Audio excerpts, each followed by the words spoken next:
suggested topics. Mike is not up.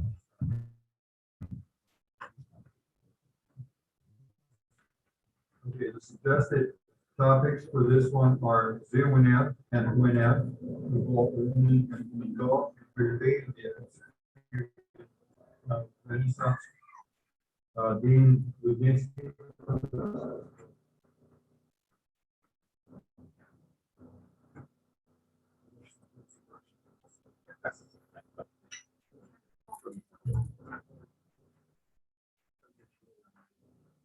Good morning. It's working, right? It's just, keep it much of them on that short there? Yeah. Well, with the microphone or without? Yeah. Very good. Good morning, honorable participants, ladies and gentlemen, scholars and students, academicians, and discerning folks who recognize an event well worth attending. My name is Nicholas Rapitsky from Manor College, which is a little college founded by the Sisters of St. Basil's the Great in Jenkintown, Pennsylvania, where I have the honor of serving as Dean of Academic Services, as well as wearing many other hats. As those of you who in academia know well, wearing many hats is part and parcel of the calling. Among those hats is serving as the director of the Ukrainian Heritage Study Center, which I suspect was the cause for my invitation to this event. Speaking about Manor, I would be remiss in my duty to the sisters if I did not mention that this evening, during our reception here today, that is to say at 6:30 in the evening, there will be a Zoom-based dialogue entitled Linguistic, Financial, and Religious Implications of Ukraine's 30 Years of Independence. Some errant flyers might have been scattered about, but keep in mind, if this evening's reception is particularly captivating, it will be posted on Manor's YouTube page. So you will be able to see it in its entirety. There. Having satisfied my duty to the sisters and to Manor's President, Jonathan Carey, I wish to draw your attention to what should be a most stimulating intellectual excursion into the not too distant past. As mentioned earlier today, this conference is dedicated to exploring Ukraine's quest for mature nation statehood and forging a strong national identity. We begin with our session, shaping an identity while struggling for national independence in the aftermath of World War I.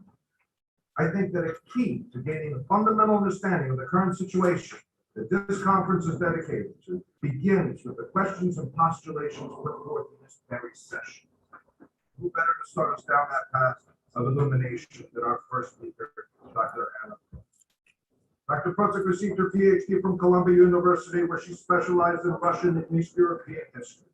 Since 1997, she has been professor of history at Kingsborough Community College of the City University of New York. Her research works on the nationality question in Eastern Europe have appeared in various scholarly studies. Her seminal monograph, Russian Nationalism in Ukraine, the Nationality Policy of the Volunteer Army during the Civil War, appeared in 1995. She is the editor and translator of Two Worlds, One Idea, 10 Years of Correspondence between Amnesty International, Group 11, and a Ukrainian political prisoner, Zbigniew Pilsudski.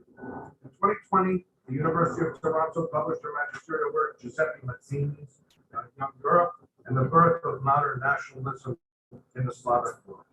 Her articles on that said subject have appeared in Harvard Ukrainian Studies, Cosmos Czechoslovak and East European Journal, and the Ukrainian Historian. She is extremely active in scholarly life, serving on the boards of the Shevchenko Scientific Society USA and the Ukrainian Academy of Arts and Sciences in New York. And according to an esteemed scholar to whom I am genetically most close to, she is truly a leading authority on the complexities of Ukrainian political science and history. It is my pleasure to invite Dr. Protzuk to share with us her thoughts and reflections prepared for this conference. Dr.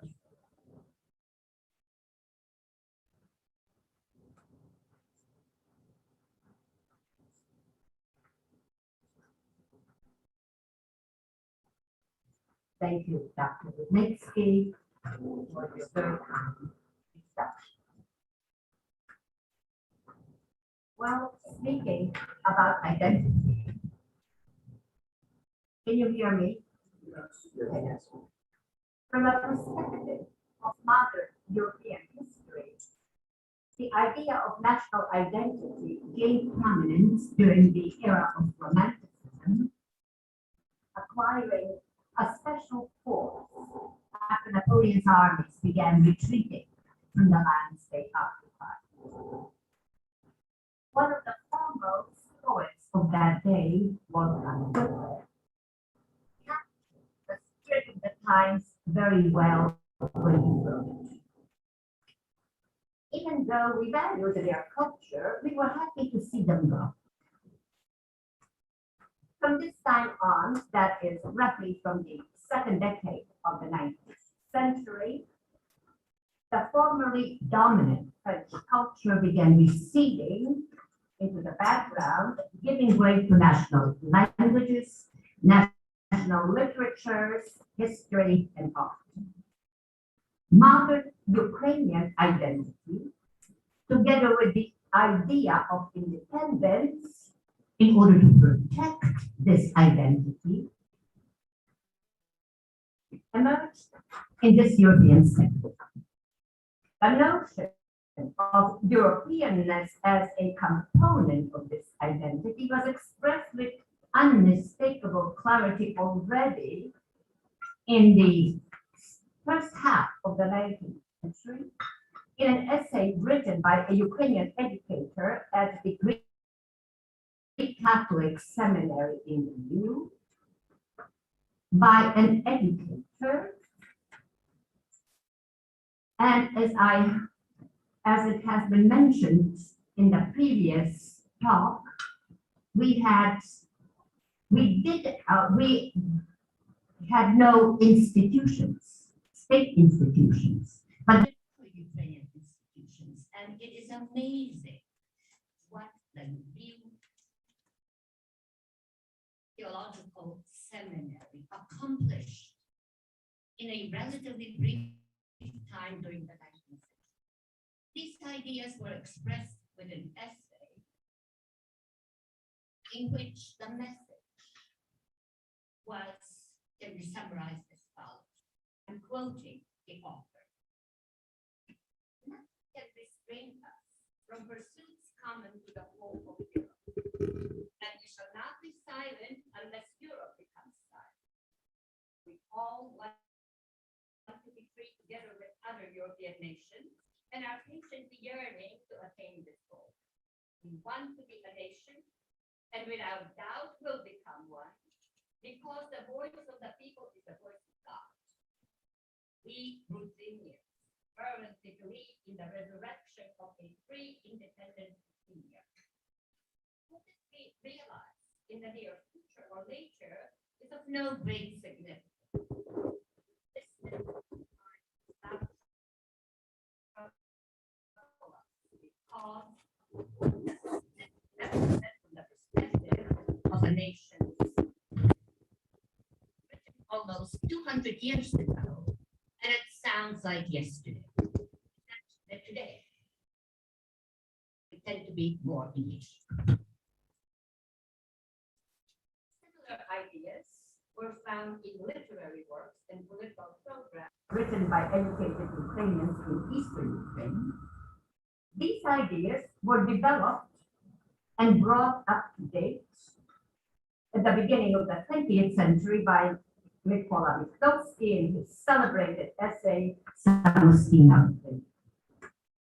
Thus, it is not surprising that after almost a century of this preparatory effort, Ukrainian political activists in both sides of the Zbruch River were ready to begin constructing the foundations of their nation's statehood as soon as the old regimes in both empires began to crumble at the end of the First World War.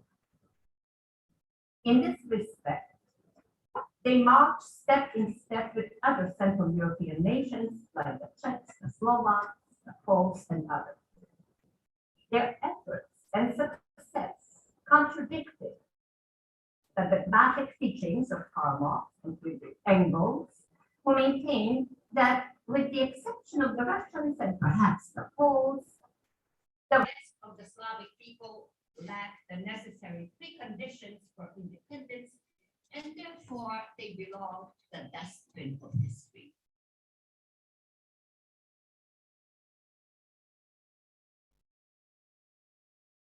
Unfortunately, there were not too many confirmed Marxists among the Ukrainians. And those that did claim to be, or still claim to be today, obviously did not familiarize themselves with the original works of the founding fathers. The majority of Ukrainian activists in both empires were educated in the spirit of Western democratic ideals, favoring a republican form of government. If during the revolution there was a stronger pull toward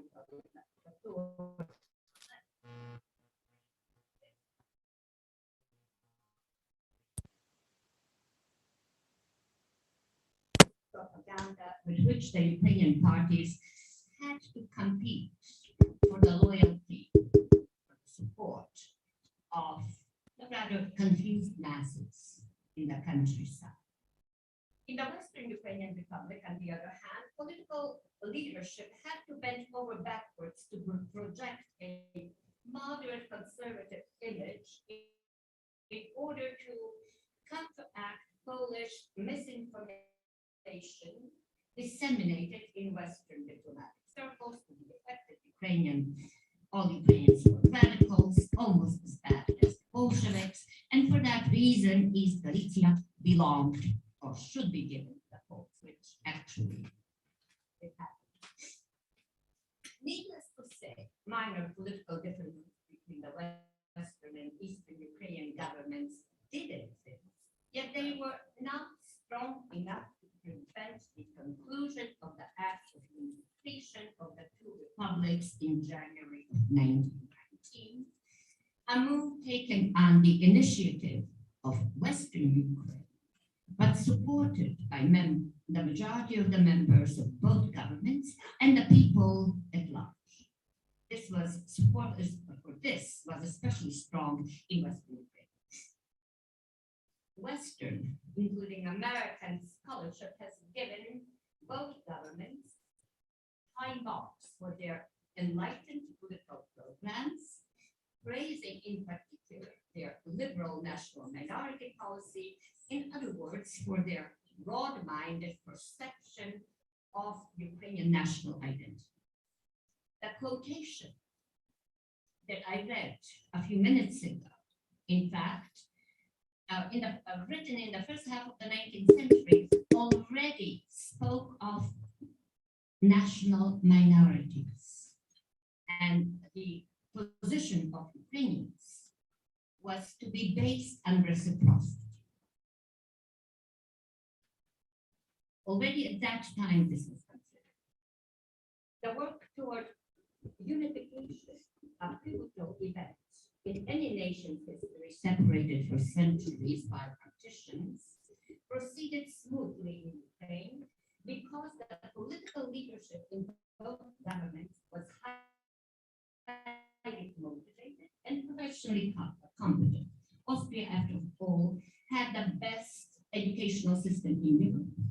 And as far as the empire of the Romanovs is concerned, whatever were their shortcomings in education, they were not far away from the Habsburgs. And Ukrainians in both empires took advantage of education at that time.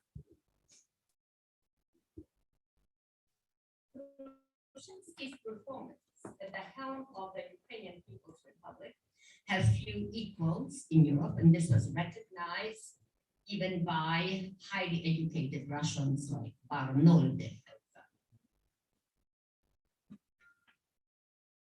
His talents were all not only recognized, but actually feared by the leaders of White Russia. And the government in Kyiv represented the empire's most dangerous enemy as far as the reunification of the state was concerned. Their intelligence services, that is, intelligence services of both the Nikit and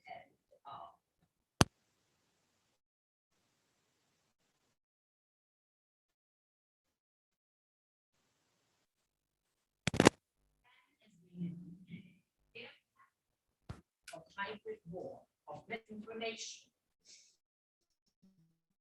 are utilized today by Putin's Russia. This campaign of misinformation was obviously damaging to Ukraine, but at the same time, it kept the idea of an independent Ukraine alive in the Western world. Ukraine's presence there was further reinforced by diplomatic efforts of the government and after the war through the work of a large and very active political immigration in the capitals of Western and Central Europe.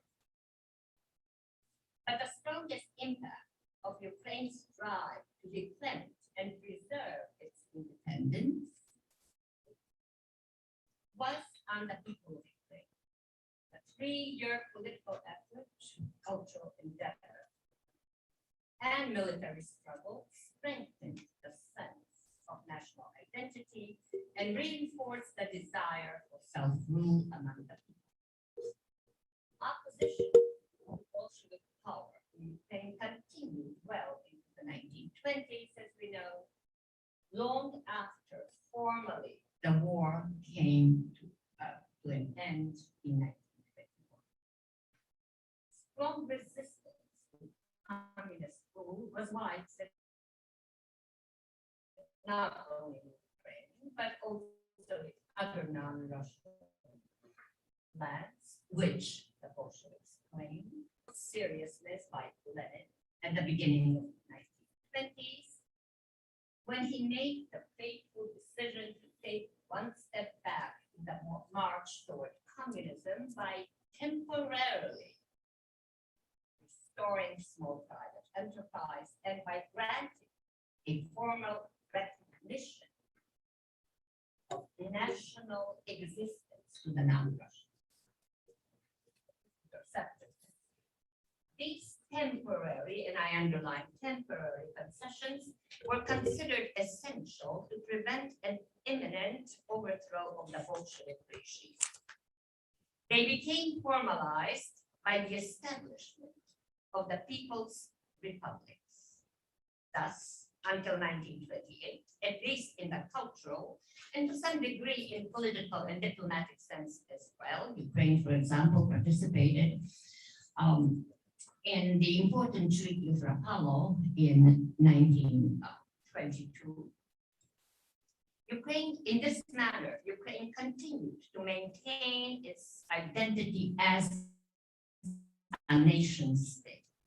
What is important to note in this context is the fact that the Ukrainian Soviet Socialist Republic would have never come into being had it not been for the course of action undertaken by Grushevsky and his successors during the struggle for independence. Therefore, the Bolshevik victory in 1921 cannot be viewed as final. And Ukraine's struggle for independence was not a total defeat.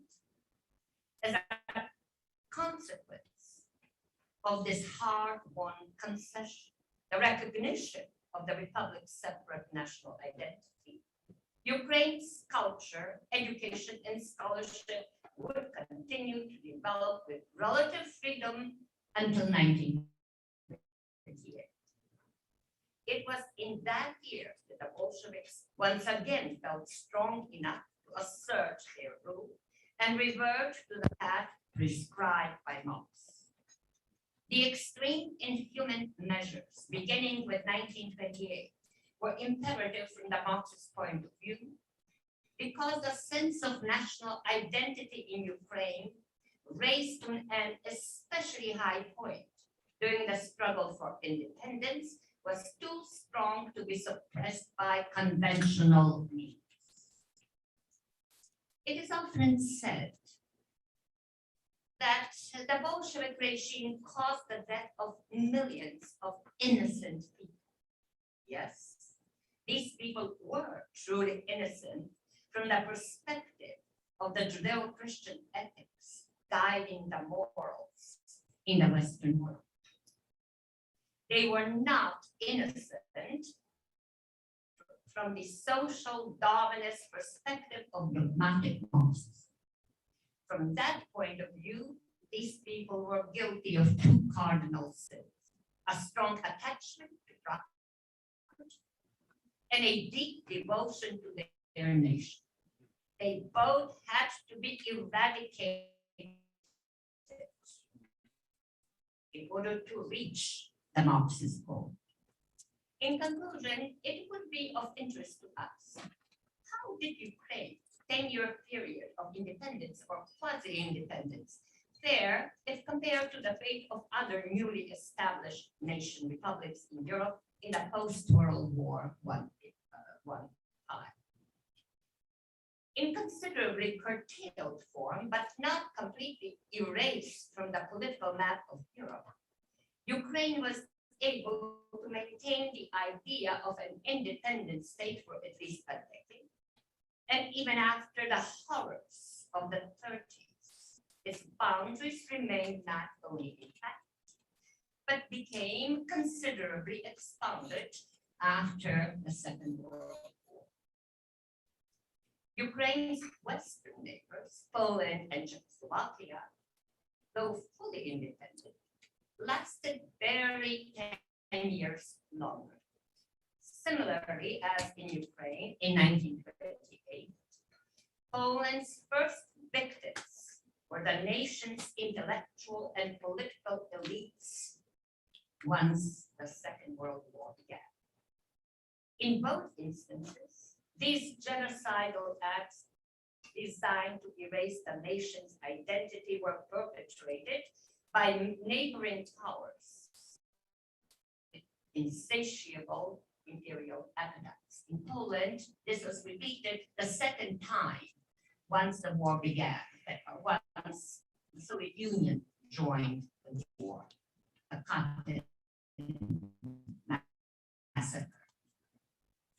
At this point, it would be useful to bring to our discussion Timothy Snyder's persuasive argument that in the post-World War I period, no nation state in Europe could have preserved its self-rule without the presence of a protective mechanism designed to check the appetites of overambitious neighbors. Without any intent to promote my recent book on Giuseppe Mazzini,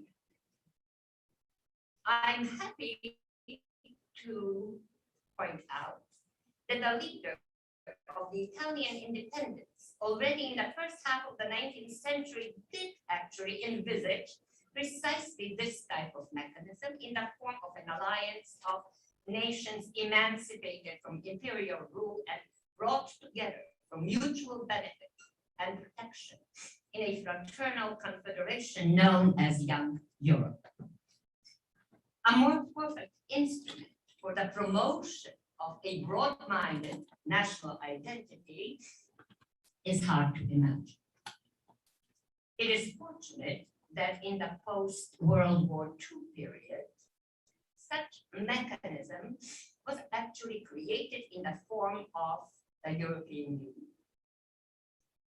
Therefore, it is only natural for Ukraine to gravitate toward this protective shield whenever it's renewed, and I want to emphasize once again, I did it before, renewed independence is invaded. The threat is very serious in our day.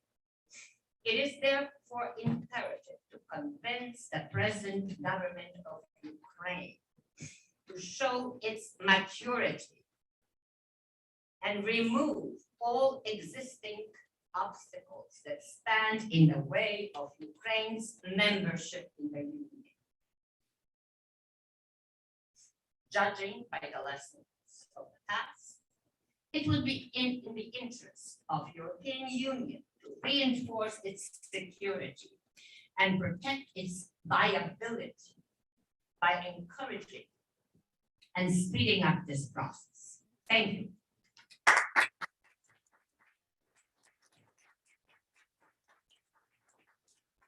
stay here for the answers? Or- No, or no, then- прошу. Я почекаю аж.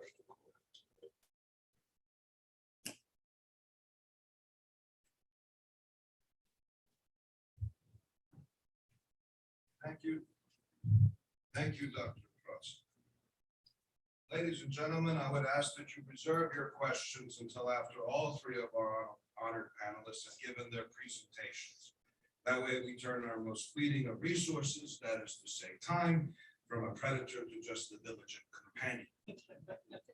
Our next speaker has worked as academic researcher in the Department of Modern History of the Kripikevich Institute of Ukrainian Studies of the National Academy of Sciences of Ukraine since 2003. Dr. Mykola Posubnich has done extensive research on the Ukrainian nationalist movement and major studies of the activities of its key leaders, Stepan Bandera and Roman Shuhevich. Posubnich is the author of 7 monographs, the compiler and editor of 16 books, and more than 160 articles.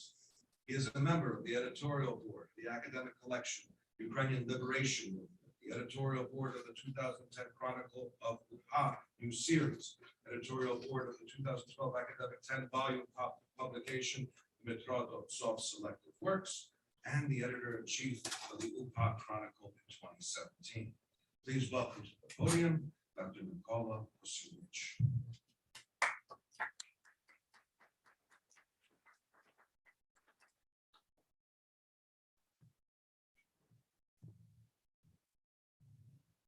Дякую. Свій виступ я почну, як колега, продовження теми з такої простої дати, яка в нашій політичній історії українській не розглядається. Саме свій виступ я почну з 6 грудня 1919 року, коли на нараді корпусу січових стрільців, яке очолював полковник Євген Коновалець, відбулося дуже феноменальне, як на мою думку, рішення, яке повпливало на весь подальший процес українського національного діяльності, національно-визвольного українського руху. Саме тоді Коновалець припинив збройну боротьбу і задекларував про початок ведення нової форми політичної діяльності. Ну, в цей момент можете зрозуміти, що це була дуже велика вага такого політичного рішення. Ну і фактично в Західній Україні Коновалець був оголошеним, м'яко кажучи, чуть не національним зрадником, і який продався разом з культурою полякам.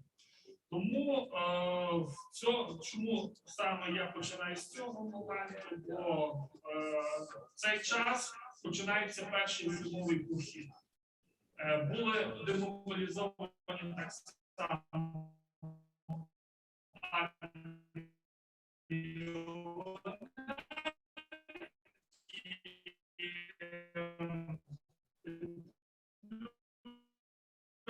інші діячі української знали своїми соратниками. Він зрозумів, що ми вже фактично програли цю боротьбу, застановитися, подумати і дати на такі глобальні питання, чому ми програли боротьбу і хто в цьому винен. Це таких 2 конкретних питання, які стоять і тепер в розвитку української держави. Чому ми не успішні, на відміну від інших наших сусідів, і ми не можемо згенерувати нові ідеї. І тому в цей час для мене Євген Коновалець з Шептицьким є 2 найбільші такі постаті в історії України ХХ століття. Запроєктували траєкторію розвитку української держави. Євген Коновалець є такий гранд-абсієнт, великий відсутній в українській історії.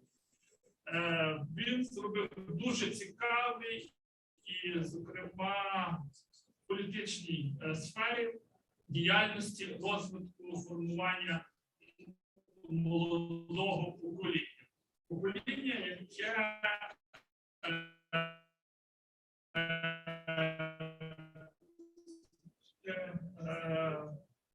тут ми бачимо, коли з одного боку відбувалися орієнтації легального політичного табору на з одного боку Петлюра на польську сторону, з іншого боку Петрушевич переходив на більш-менш радіофільські позиції, які були задекларовані, і це є дуже гарні в архіві СБУ, документи, як через підставних осіб він отримував гроші на радіофільську діяльність, і так само і Коновалець не відмежовувався від тих грошей, хоч прекрасно знали, що це були гроші від СБУ. І тому так само і тепер ми повинні розуміти, що в політичній діяльності гроші пахнуть і пахнуть дуже добре. І ми повинні розуміти, що ці проекти, це нічого за останні 100 років не змінилося, і ці моменти ви повинні розуміти. На жаль, наші і історики, і політологи, і теперішні політичні діячі, це, ну, як кажучи, не відкидують. Тому Євген Коновалець зробив дуже важливі 3 такі речі, які ми відкидуємо. Перша річ, як вже я сказав, він почав переосмислювати оці події, які відбулися під час Української революції, і саме чому ми програли цю визвольну боротьбу, і саме завдяки його старанням відбулося залучення до українського націоналістичного руху постаті редактора Дмитра Донцова, який еволюціонував від соціалістичних позицій до відомої які.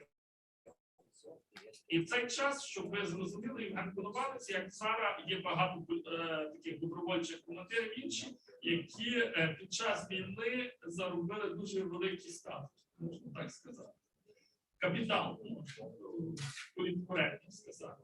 І він в цей час на Євген Коновалець, на розвиток літературно-наукового вісника, на формування національної ідеї місяць рік платив майже 100 тисяч злотих.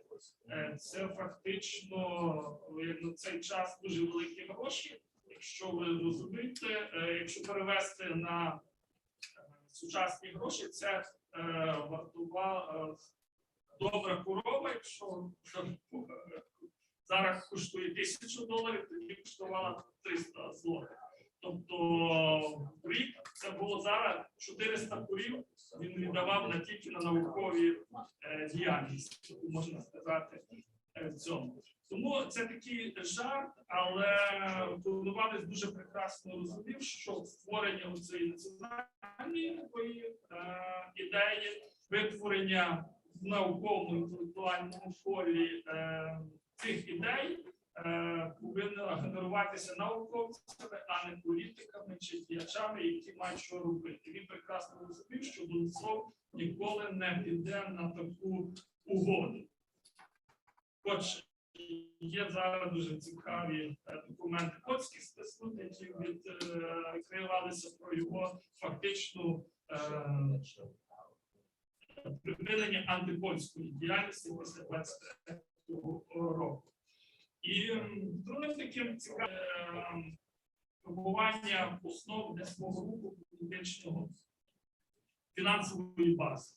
Адже і тепер, і тоді багато колишніх ветеранів війни, пройшовши із Зундера в Галичині, тоді налічували десь за різними даними колишніх петлюрівців 350 тисяч, через УГА пройшло понад 150 тисяч. Тобто 500 000 людей, які пройшли, я вже не рахую інші формації, які були інші. І цей рух разом з Коновальцем продовжило близько 300 чоловік. Решту всі підійшли, якщо говорити про таку активну бойову чи політичну діяльність в тому форматі, яку задекларував Коновалець. І в цей час, у 2020-2021 році, він написав десь, може, понад 5 тисяч, те, що є по архівах, по збірках приватних людей, які були розкриті.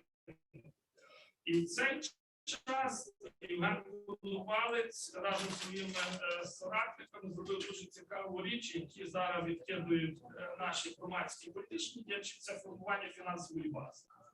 І більшість командирів бойових підрозділів пішли просто працювати в бізнес або заробляти гроші.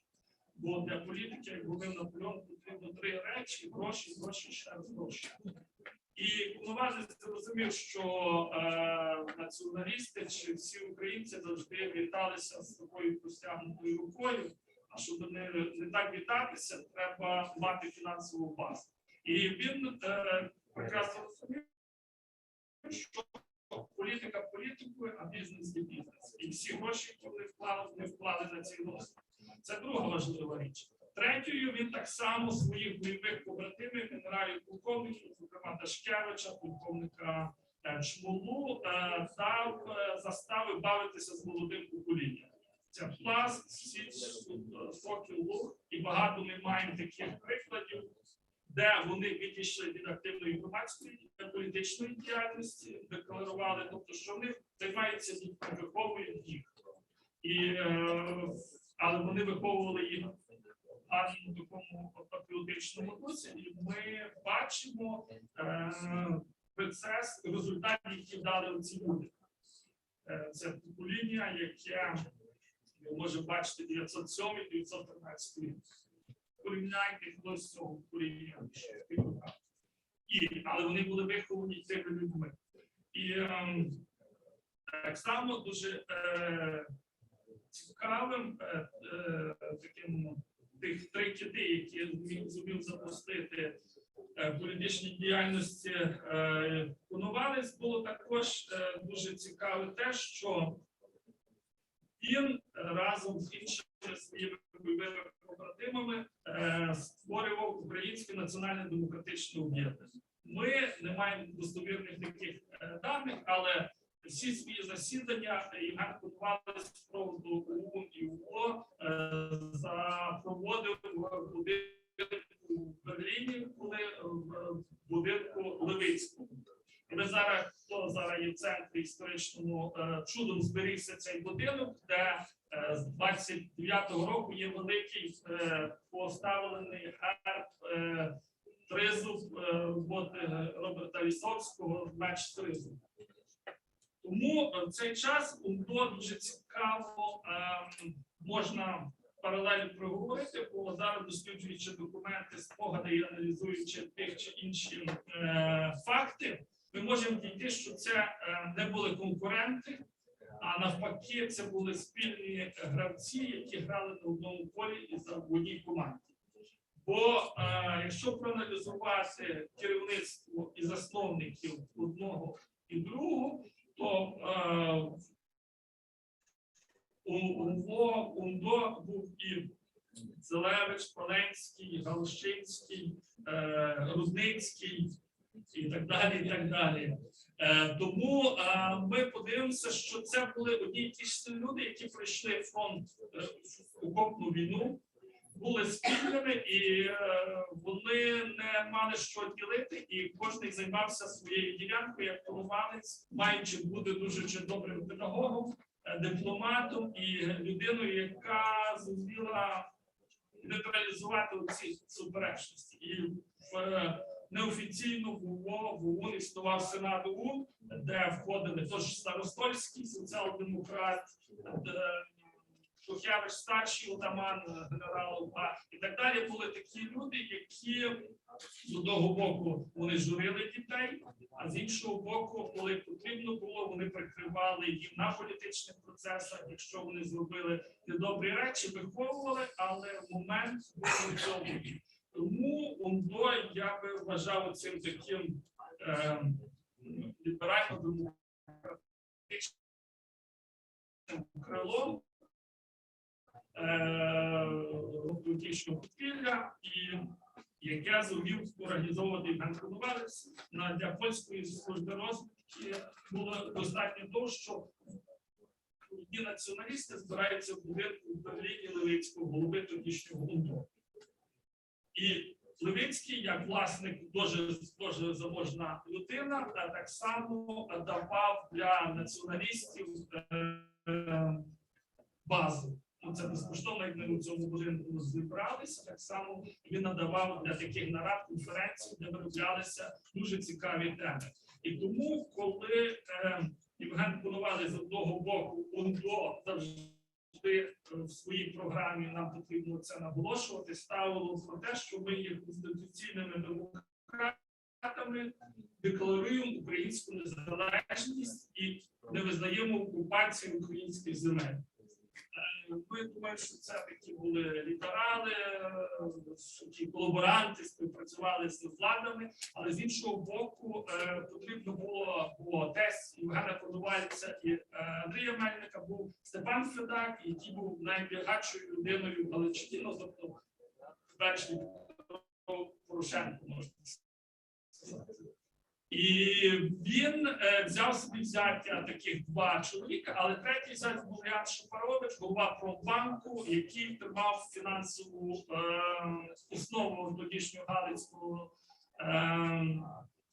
роботи. І він очолював молоду громаду з таких комбатантську організацію ветеранів української галицької армії, армії УНР, і опікувався військовими могилами і ветеранами-інвалідами, то що зараз ми так само продовжуємо. І для цього боку, і ми побачимо, що це так само Федак був одним з чинних діячів УДО, і ця лінія фронту завжди проходила, як ми говоримо, через ліжко, бо так само можемо говорити. І ми повинні зрозуміти, що в таких складних умовах відбувалося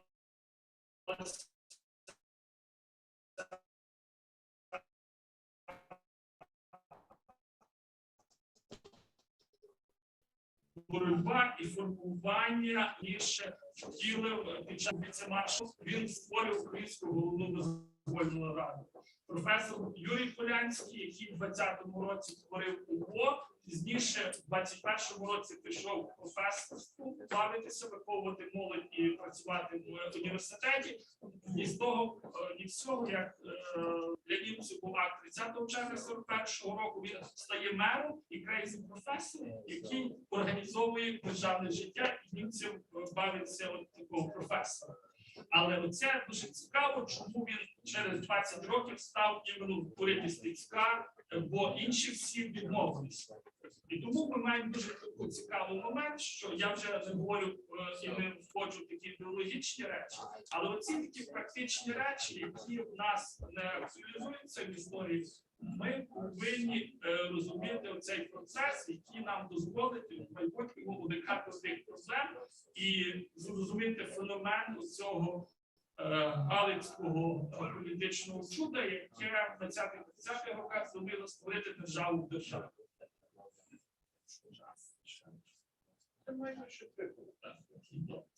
Тому цей момент ми повинні розуміти, що ідеологія, яка формувалася в цьому середовищі молодих націоналістів, яке хотів зробити, яке і робив Донцов, пізніше вони виробили ці філософські основи роботи політичного руху, визвольного руху, адже для успішної діяльності потрібна був такий енергія для цього двигуна.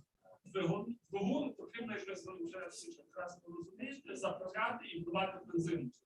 А цей бензин була сформована у цих декалогах, вченнях, які виробилися у 30-х роках, і активно його робили. Тому ця матеріалізм, який в 29-му році був випитий в ідеології ООН і був ірраціональний чинник, так вкладений, дозволило думкою Євгена Коновальця все ж таки створити такий вічний двигун для політичного руху. Бо ви бачите, в теперішніх умовах в Україні, коли немає грошей, будь-який політичний проект під вибори пропадають. В 20-х роках, в 30-х вдалося навколо себе зорганізувати людей, які за гасло «Слава Україні! Героям слава!» готові були помирати. Зараз є ж таке саме гасло, але помирати за Україну ніхто не хоче, крім тих, що воюють на сході і йде. А помирати, як я завжди кажу, потрібно в офісі і на керівних посадах. Дякую за увагу.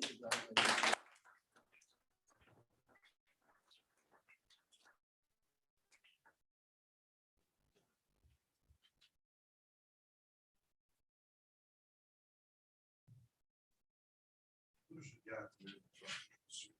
Thank you very much.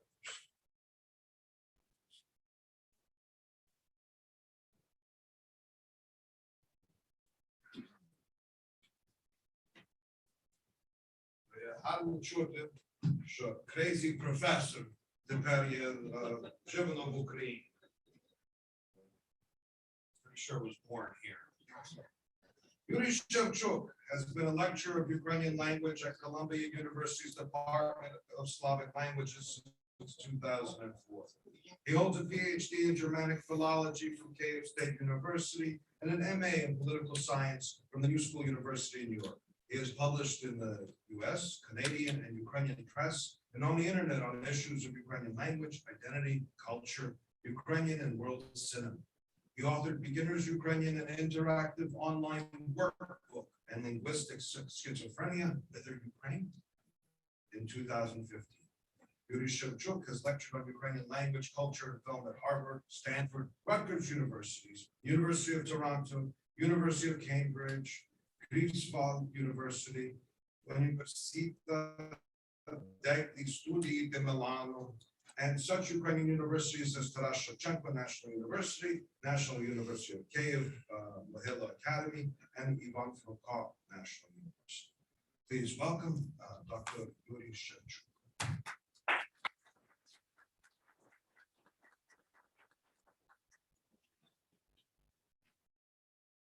Thank you very much for inviting me to this very important roundtable.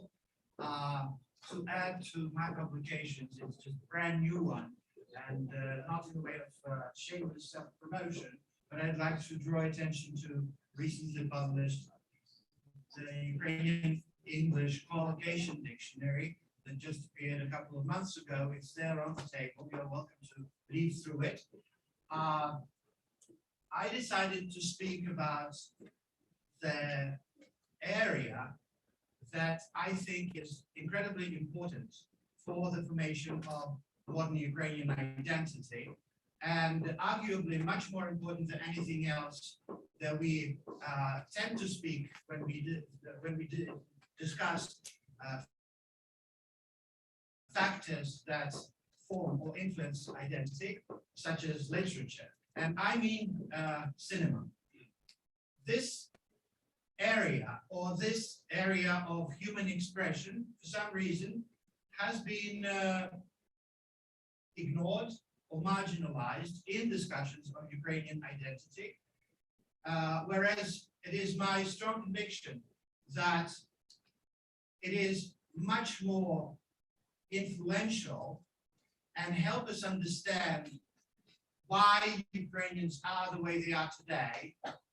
Why do they think the way they do? Why do they vote the way they do?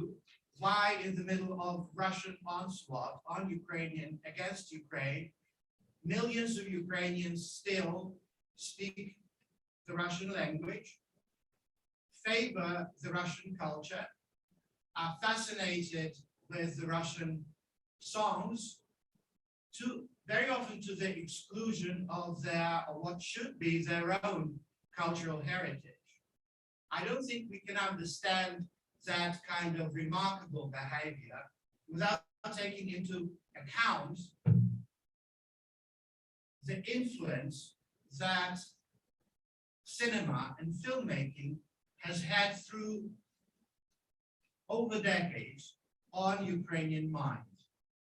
Today, my focus is on the father and the founder of Ukrainian cinema, Alexander Dovzhenko. Dovzhenko was born in a village of Yunishcha in northern Ukraine in the province of Chernihiv, and brought up in a way that to him, to be Ukrainian meant above all to be a peasant, to be religious, to be devoted to traditional Ukrainian culture and such its trappings as embroidery, painted eggs, icons, and all of that. But also, to be Ukrainian, that kind of self-vision meant to be a stranger in urban environment, to be antithetical to modernity. Dovzhenko puts the issue of what it means to be Ukrainian up close and personal in already his very early films. And what he does is nothing short of a paradigmatic shift. He revises the inherited image and understanding of what it meant to be Ukrainian in a way that is truly revolutionary. Already in his first comedy that he didn't like to even consider to belong to his filmography, the comedy was called Love's-Berry. It was made in 1920. San Pobasiuk breaks away from this inherited image of Ukrainian identity as a peasant. Already his name and family name declare that. His first name is French, therefore he's cosmopolitan, he's foreign. His second name is the son of a sausage maker.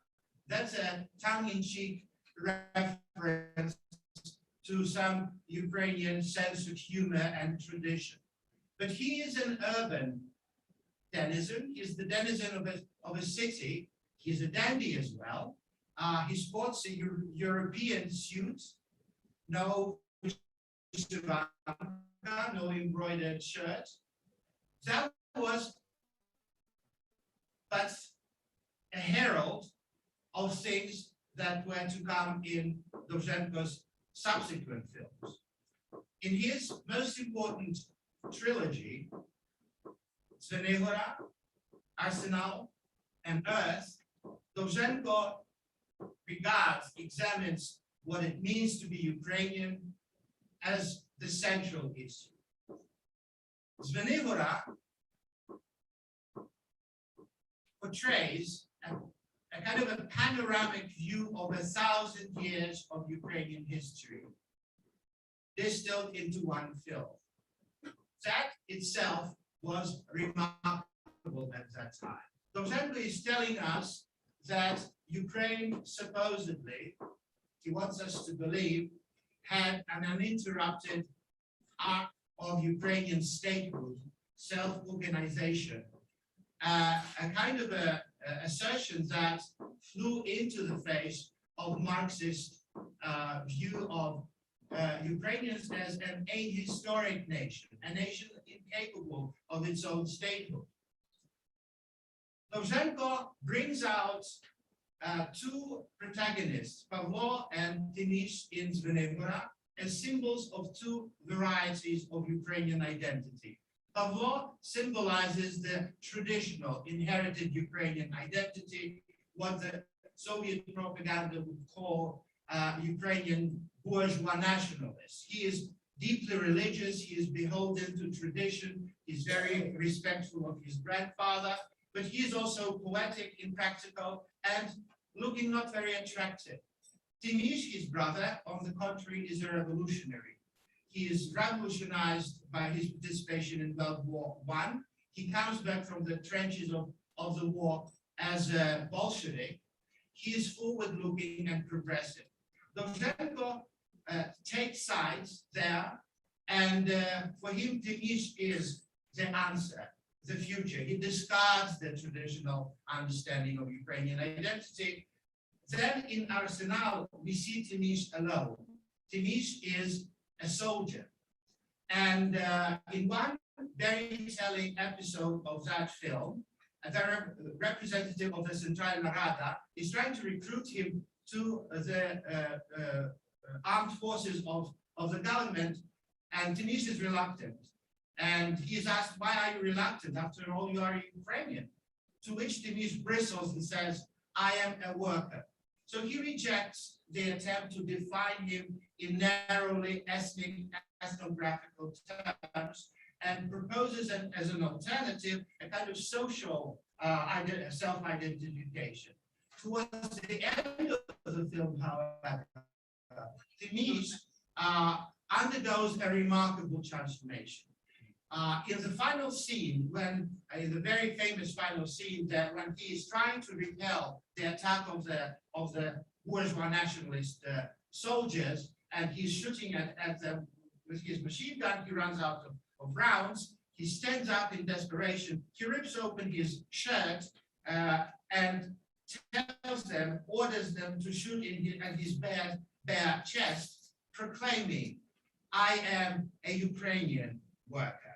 And that way, Dovzhenko synthesizes two things that in Marxist ideology were impossible to combine, the national and the social. Making Ukrainian identity thus that way modern, forward-looking, and really, in terms of the conventional language of art, invincible, indestructible.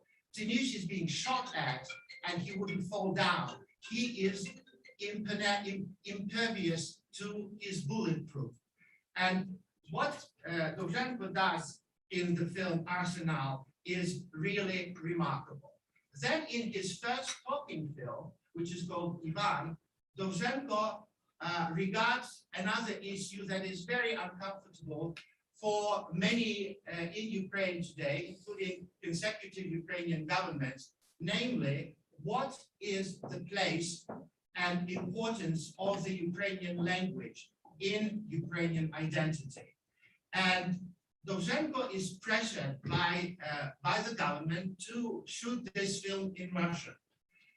And he says, no, I can't, because I can't find in Ukraine Russian-speaking actors, which was patently not true. Even if you watch the film, you will hear Russian, Ukrainian is very, with Russian inflection, with Russian akania and so on.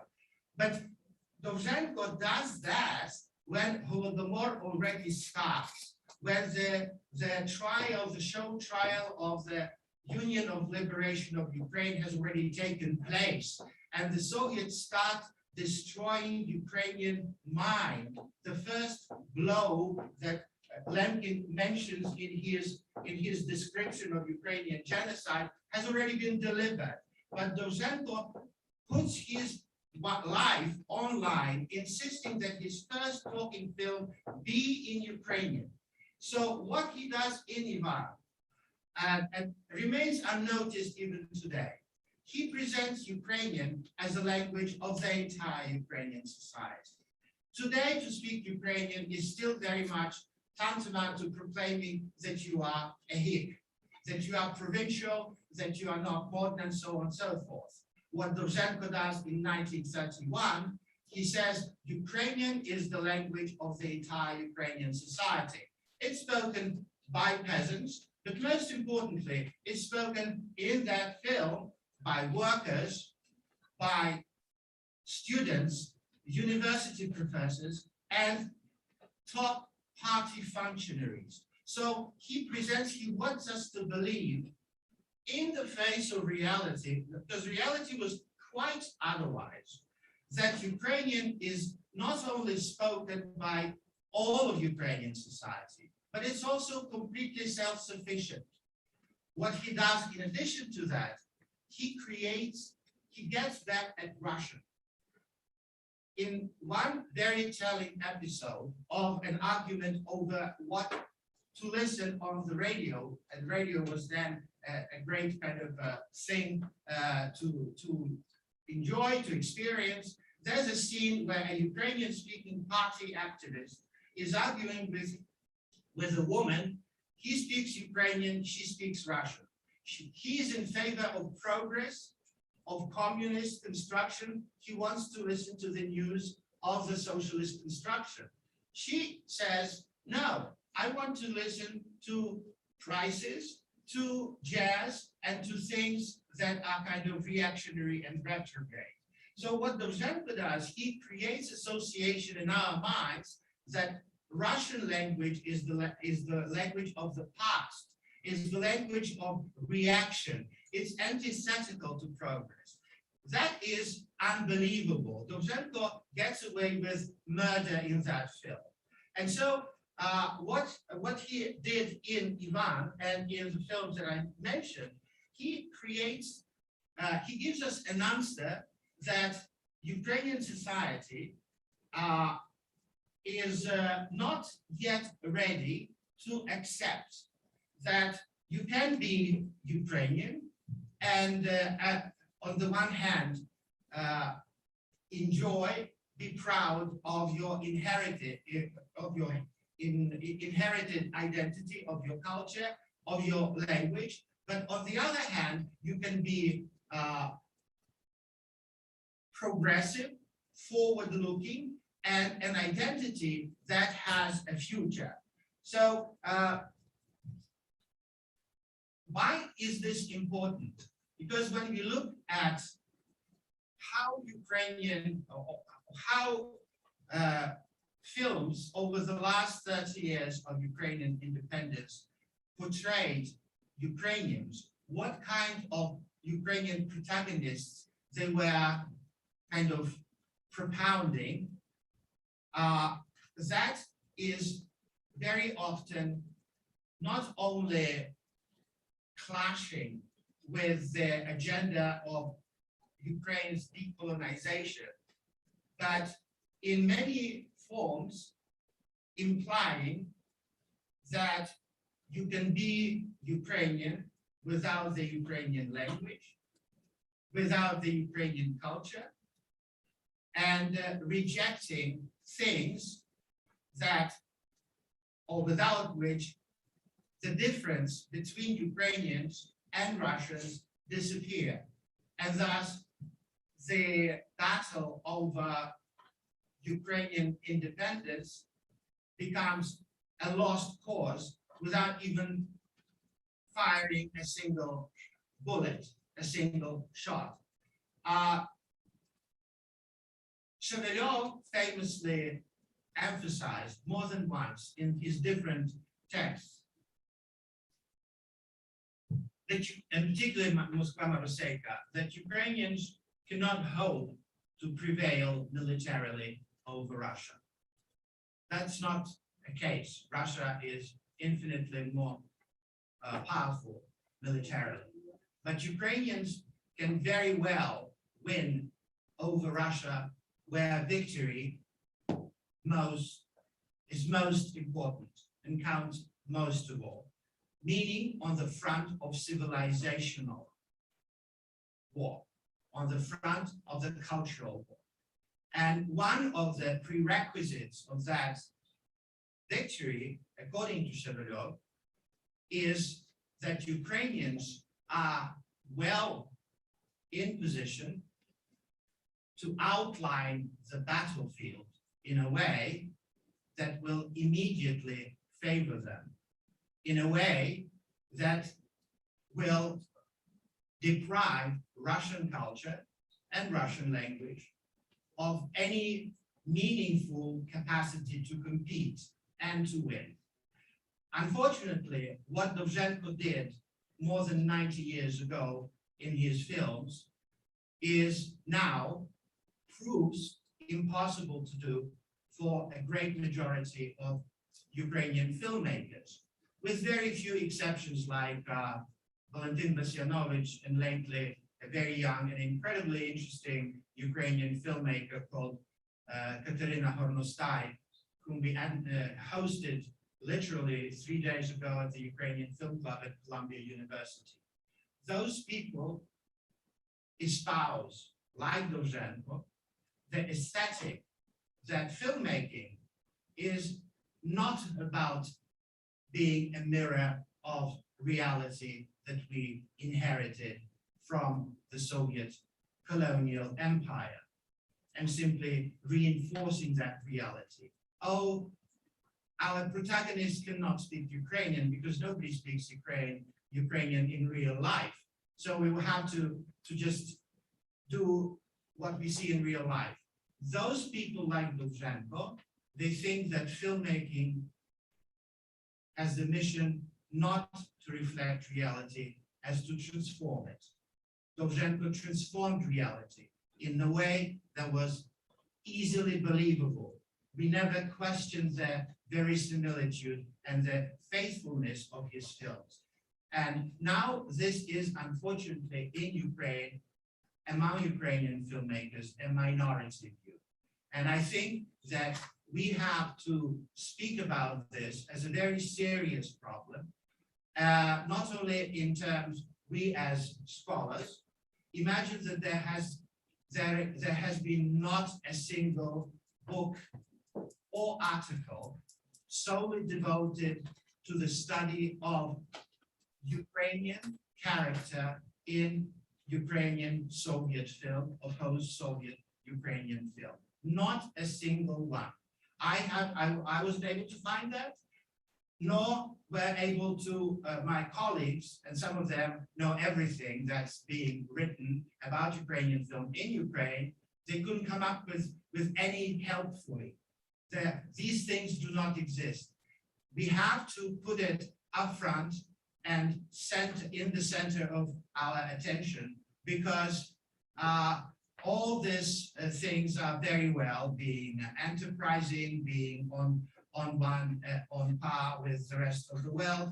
But if we don't know who we are, if we don't know what makes our Ukrainian democracy worth fighting for, like the French know that outside the French language and French culture, French democratic principles, by the way, articulated in French, lose meaning. So it should be for us. And Ukrainian cinema is slowly addressing that issue. And I hope that with time, it will pick up where Dovzhenko left, because he was not allowed to continue doing what he started.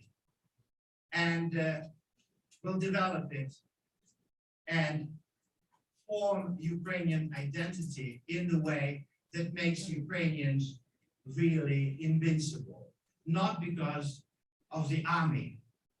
Even if one loses the battle militarily, one can come back to life again, like did Greece, like did many other countries that were defeated militarily, but thanks to the preservation, to the fact that they preserved their language, their religion, their culture, all those important constituents of their identity, then finally they were able to regain their independence. Thank you.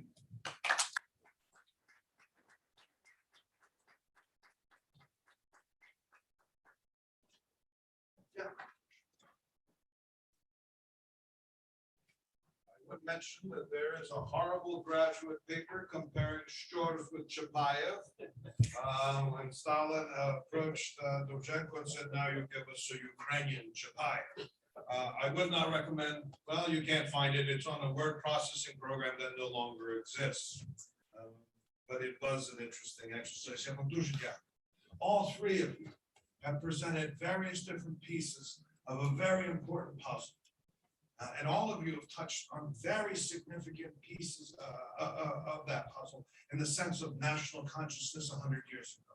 Dr. Brozek mentioned that 100 years is nothing in the lifetime of a nation. But the first 100 years may be an exception to that.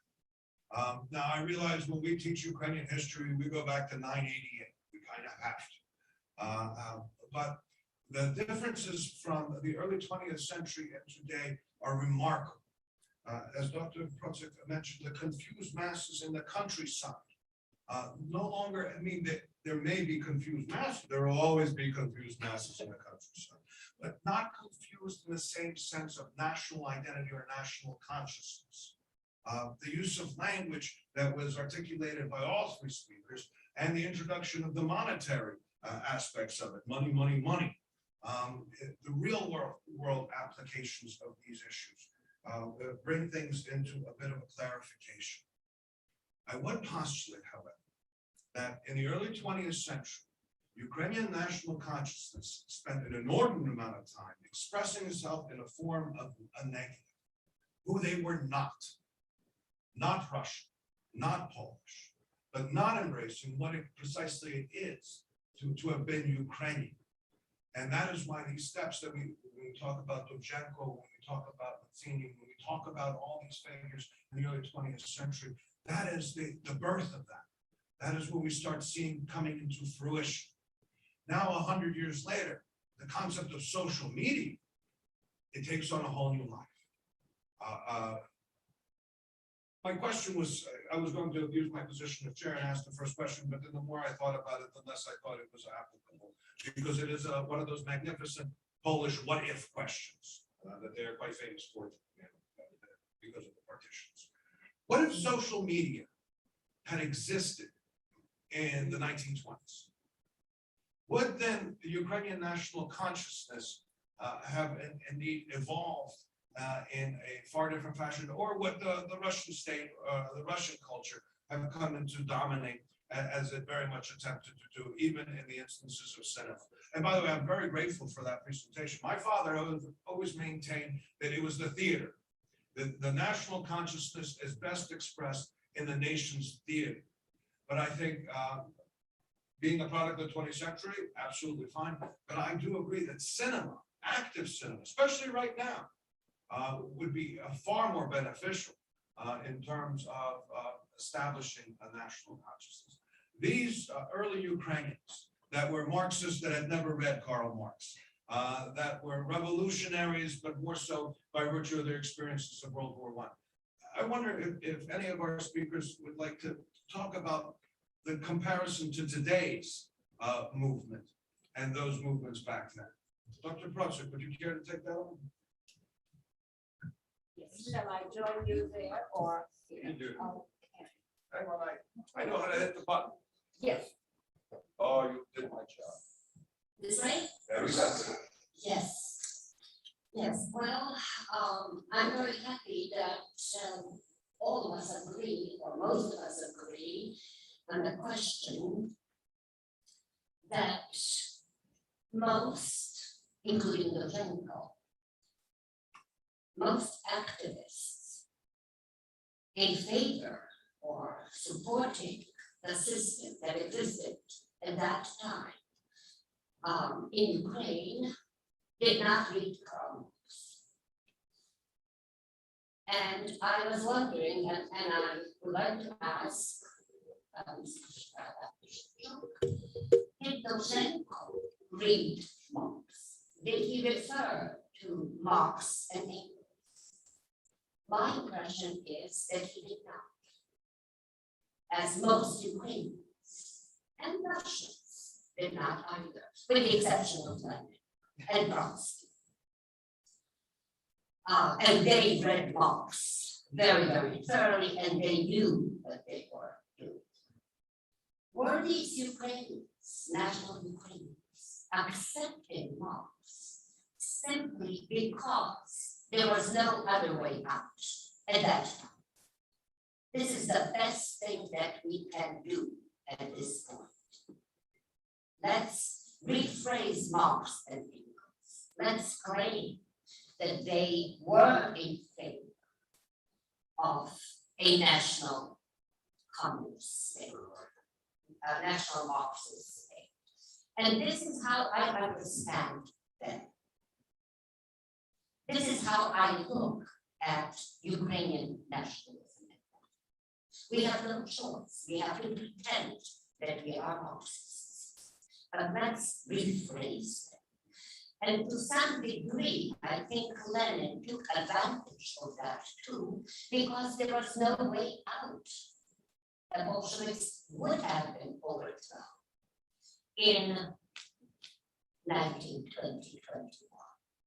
Had it not been for the new economic policy, which included also recognition of the national republics. But this was only temporary, and I think this is a problem.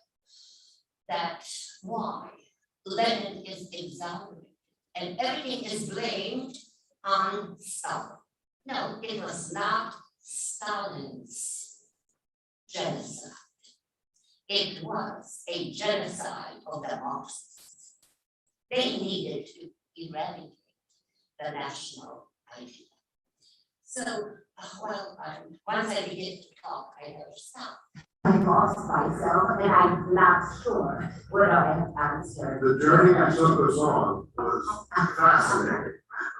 But it also speaks to the common theme that I think all three of you touched upon. The sincerity of their Marxism aside, the role of language that these early pioneers found for national consciousness. Well, once again, I'm going to cite Mazzini, my favorite person, individual, my favorite ideologue. And not only he, but also his generation. A state exists for the sake of national culture. This is the principal idea. This is why we are fighting for the state, in order to preserve its culture. He began working in that direction when, as a young man, he noticed to what degree the great Italian culture, the great Italian language of Dante has deteriorated as a result of the influence of the French and, at that time, of the Austrians, because part of Italy at that time were part of the Austrian Empire. So a state exists for the preservation of culture. And as far as the material aspect is concerned, well, it is needed in order to support this culture. And if I may ask a question of our second speaker, and that is,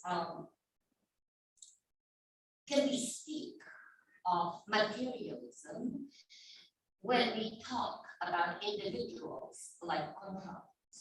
Yes. They were interested in gathering greater capital, but that was not in order to make more capital, which would be materials.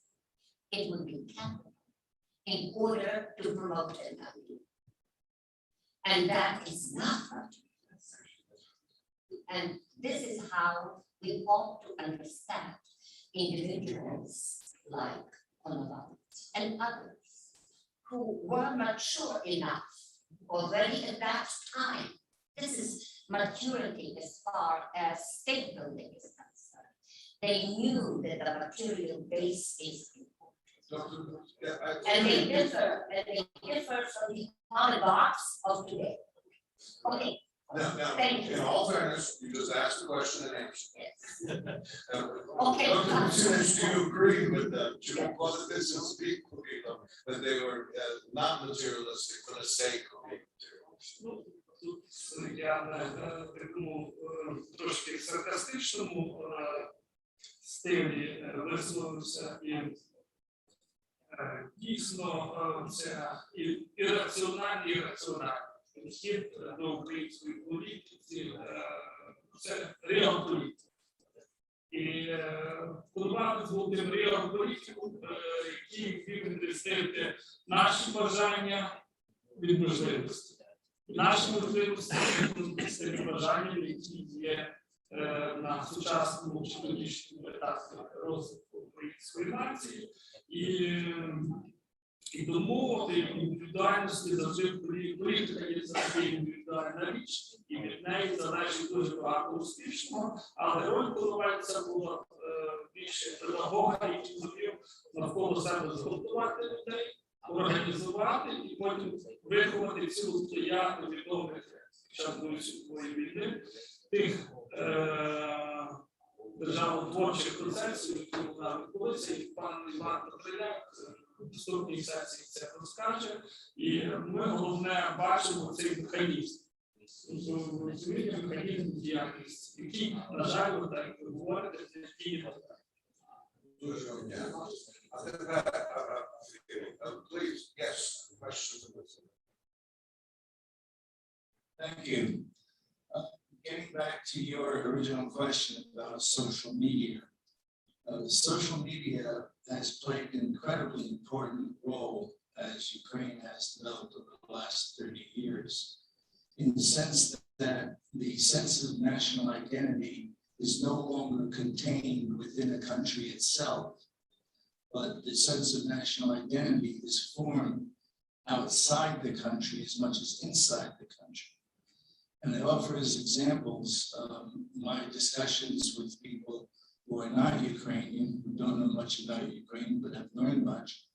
And they point to things like the election of an African Ukrainian to the Verkhovna Rada, something which is unheard of in terms of Eastern Europe and the former Soviet republics.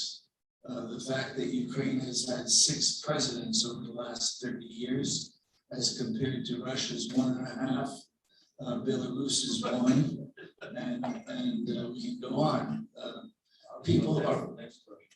People are recognizing that Ukraine as a nation and society is a tolerant country, it's a democracy. I think it's proven that it's a real democracy, not just a make-believe democracy. And social media adds tremendously to the message which gets communicated around the world every day. So it's been extremely important in that regard. Yeah. Yes. Yes, I'm going to do it in English, but I think, no, I'll get the mic. No, we'll get it, Mike. Okay.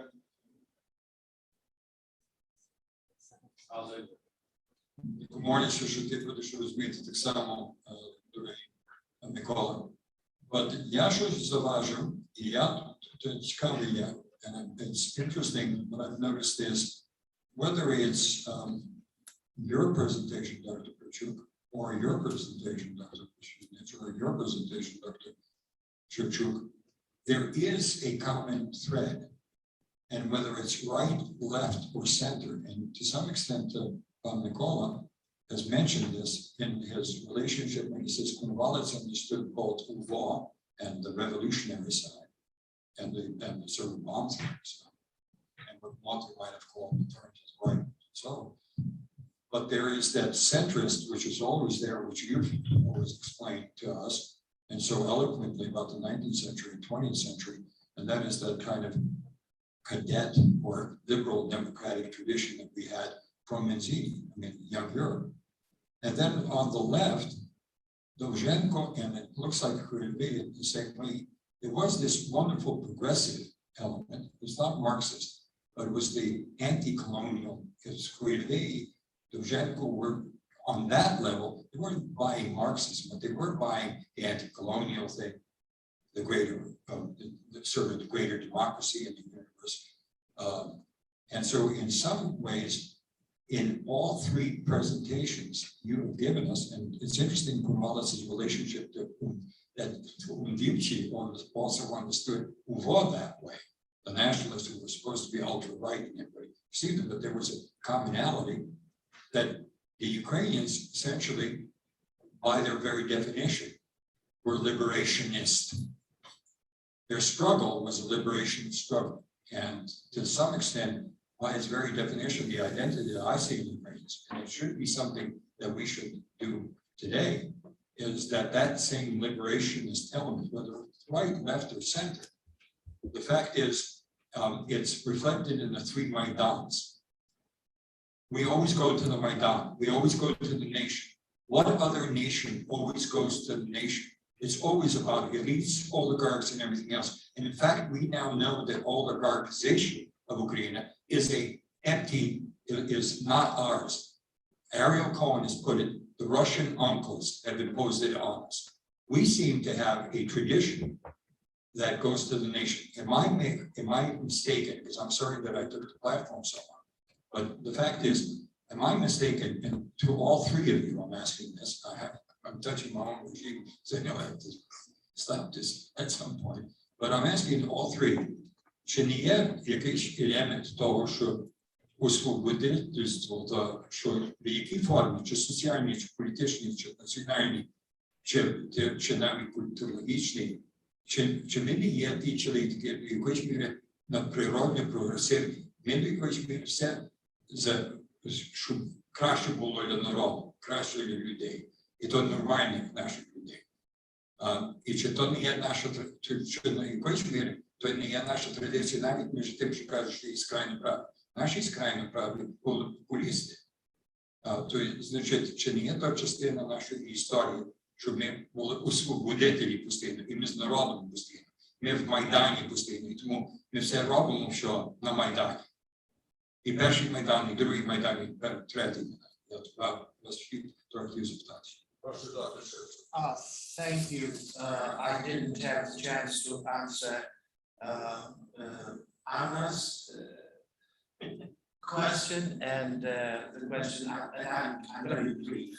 I don't think it's so much important, it's important whether or not Dovzhenko read Marx. He obviously engages with Marxism, the way he rejects some of the very important Marxist positions.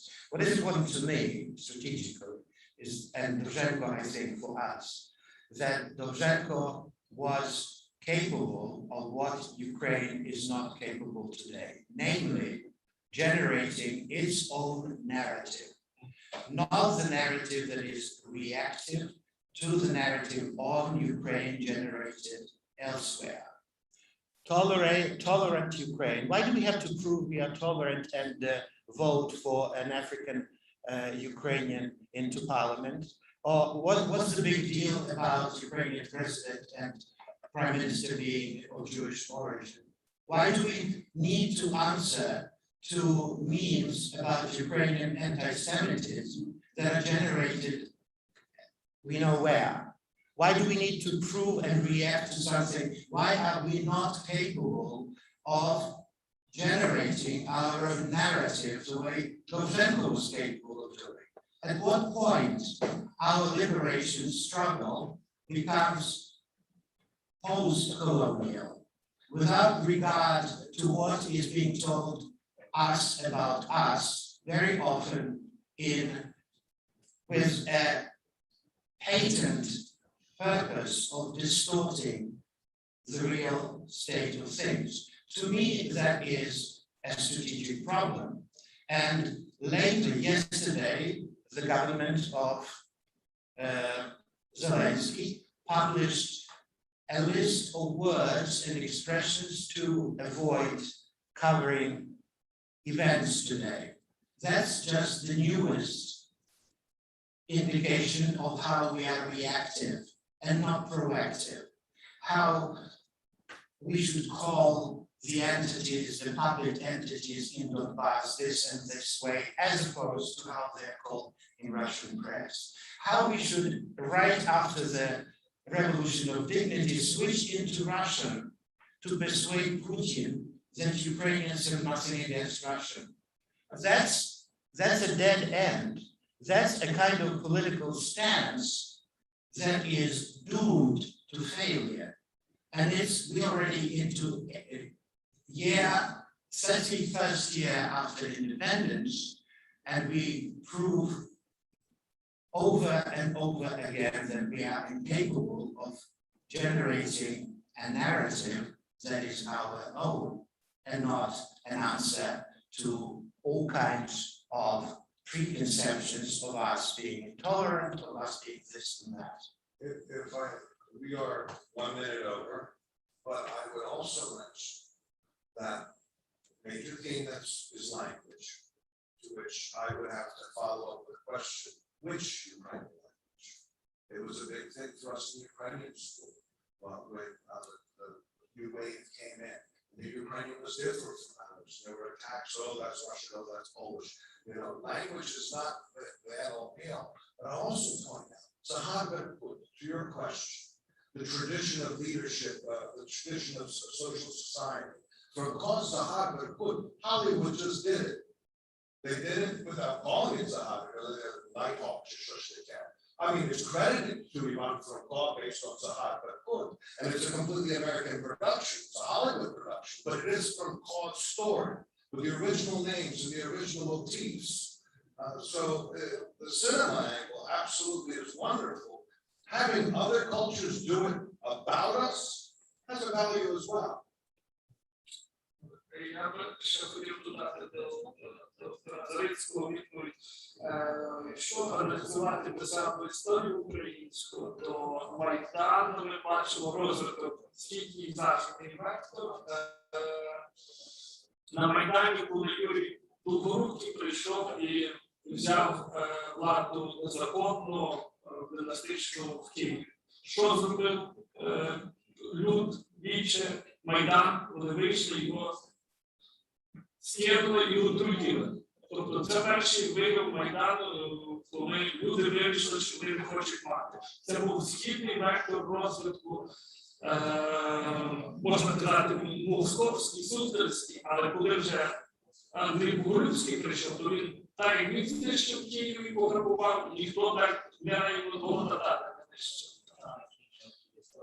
Тому ми маємо. І навіть так само в Києві в Галицьких князів, коли приходили на стіл, і це Майдан вирішував, як змінювати владу. Тобто останні 1000 років ми так і тільки змінюємо владу.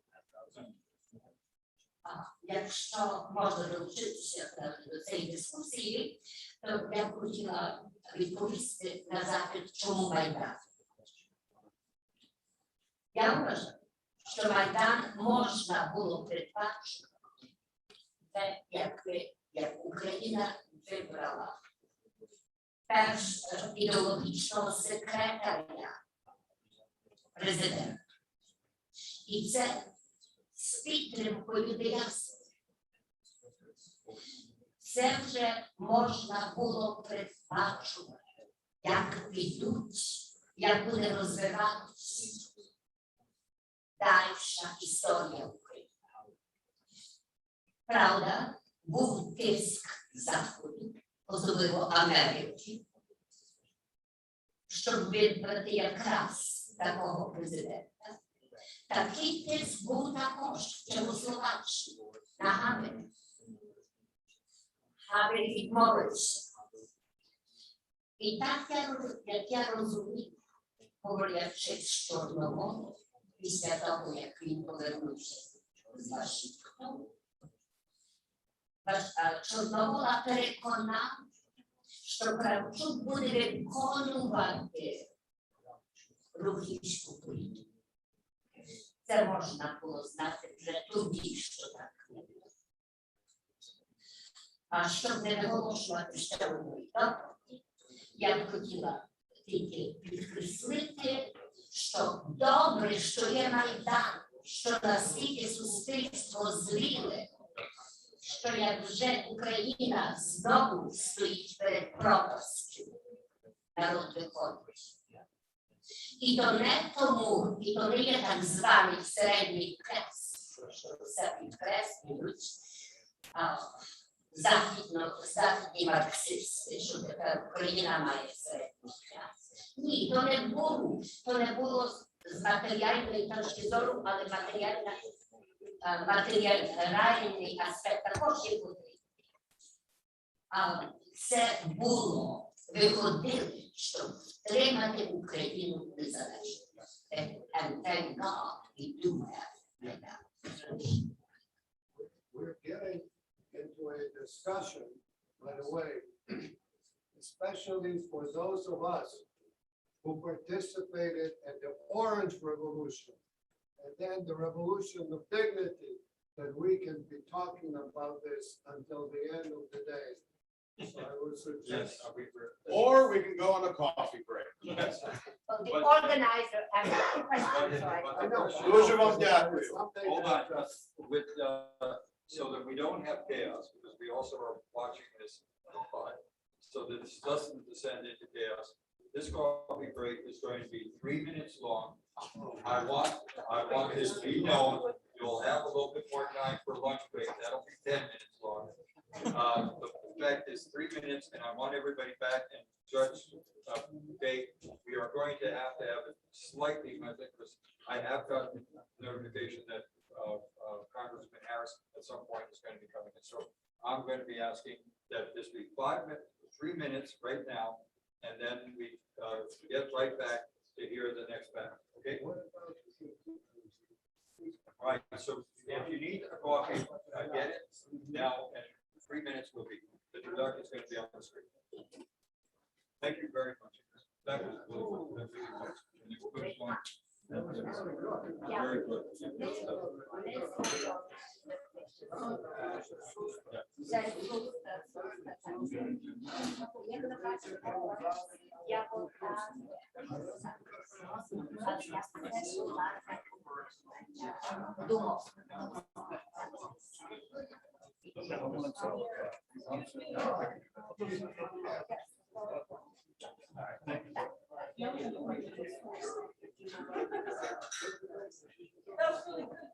That's very interesting. I just. Yeah. Yes. Don't forget those 7 candles. I know, but they should, I know.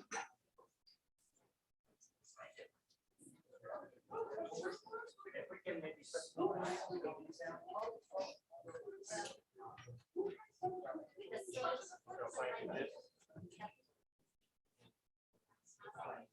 Hello, hello, hello. Or is that just further in the room?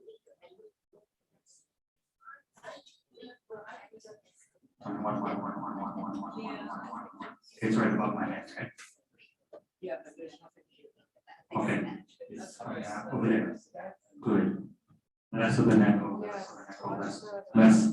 Yes. Less. Put it down. You shut off what we have over. That's very. And then, Testing 1, 2, 3.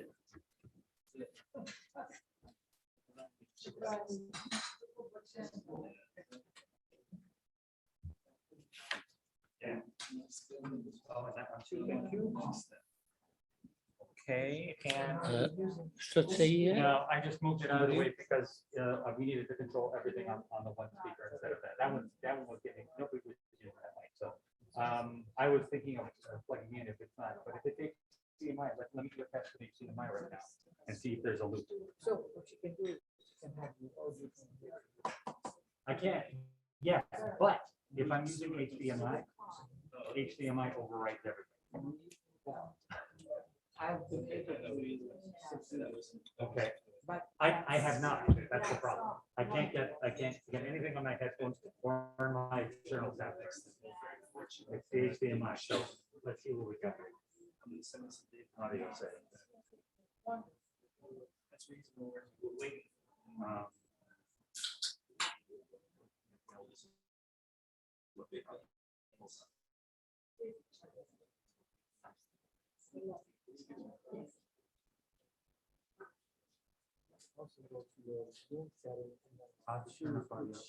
You don't have to disable it, just go to sounds and not to playback.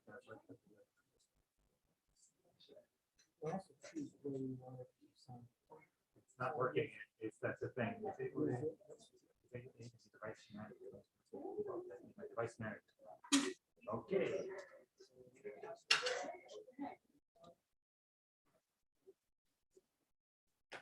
Let's see what happens if well, I have that one already. So that one has a cord that's where it can go to plug in or out. But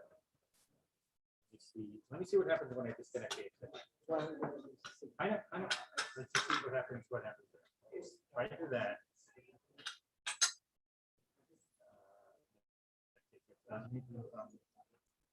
This with audio things. Speaker is that, right? Was tested, so that's not it. Uh,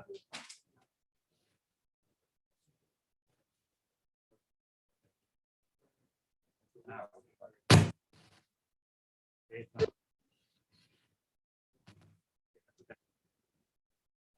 Which is this, yeah.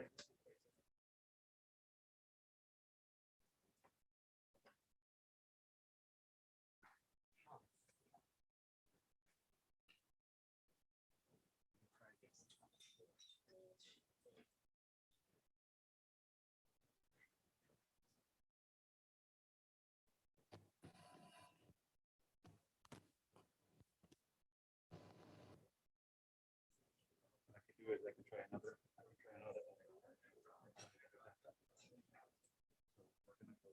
Also,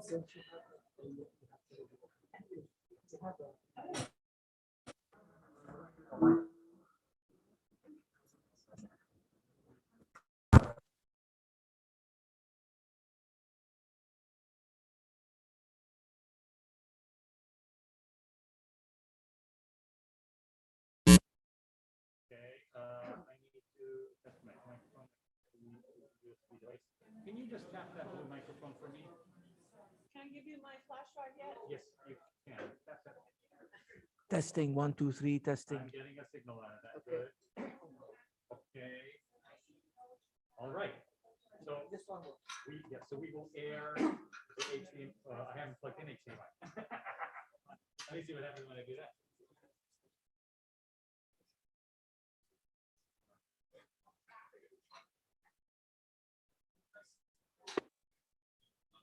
Okay, we're not going out. Hold on, one more time. Also, we're at 6 minutes, right? 6 minutes, yeah. Okay. All right, so Roman, so you get that. Yeah.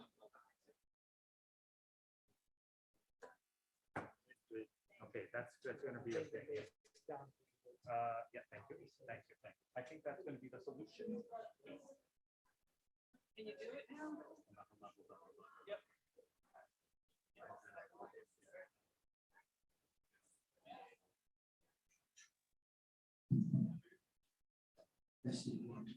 Mine is not here?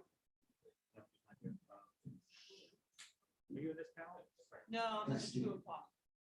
Want to give it to me? I'll load it during this, and then we'll check it during lunch. I'll check with you what I need to do, but I'll load it during the panel, so I'll make sure it's on the computer.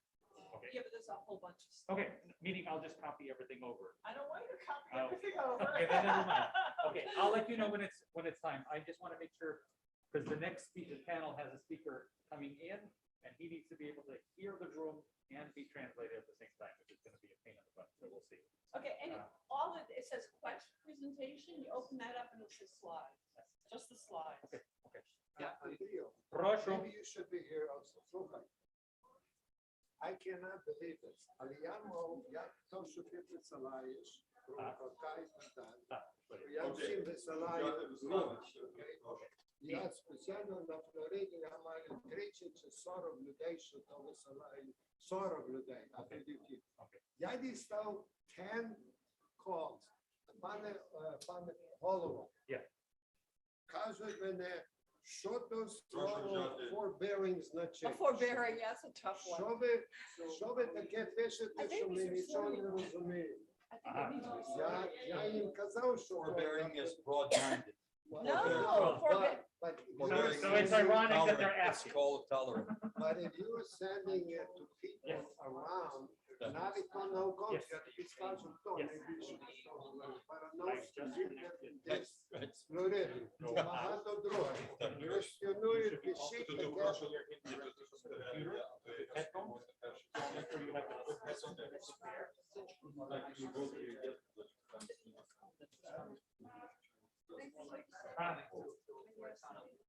But that was because it was picking up the room. It's gonna depend on his microphone.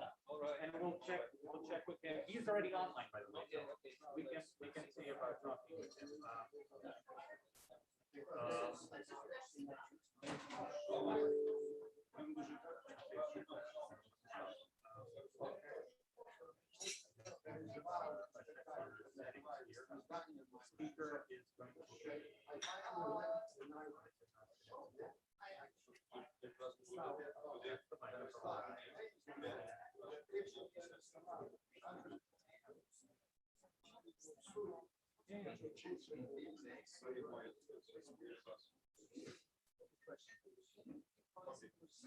All right.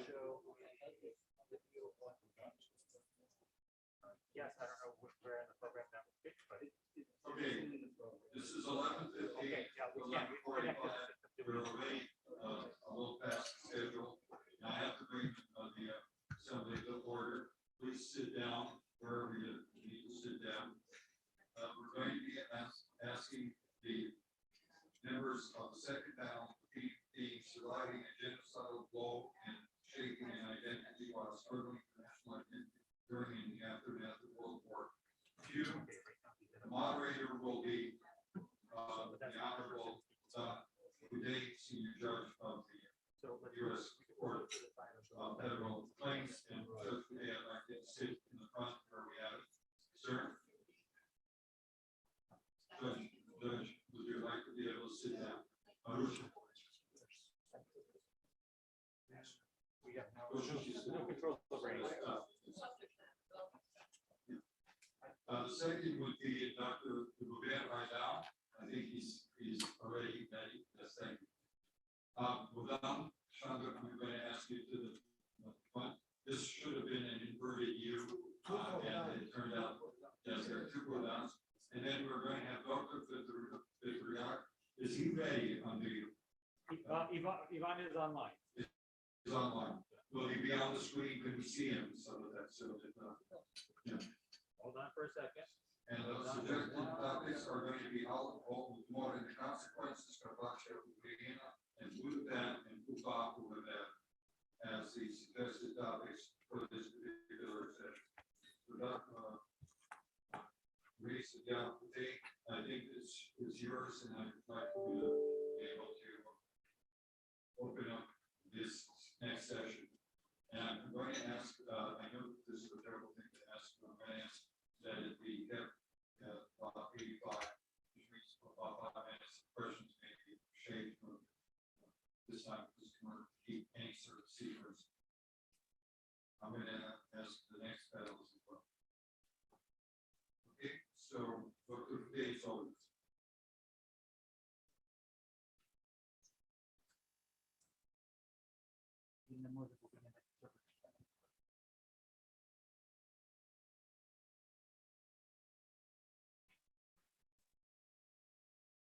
Thank you, Walter. Thank you for inviting me, and it's been a pleasure all these years participating in this conference. Actually, I could park my car at the courthouse because we're only 3 blocks away and just walk here. So I'm still on the bench on RICO, working since 1987. I'm a senior judge subject to RICO, and they're recalling me every year. So I enjoy the work. Anyway, and also my work in Ukraine since the early 90s, working on the Constitution of Ukraine, and then on all the rule of law programs, including being a consultant to changes in the Constitution. The topic that we are about to talk about is very interesting. Actually, we are not, the panelists will be talking about different items, not as the first panel that was actually talking about Ukrainian identity. Here we have 3 different sufferings that have been experienced by the Ukrainian people. Let me just say a few words before I introduce the first speaker.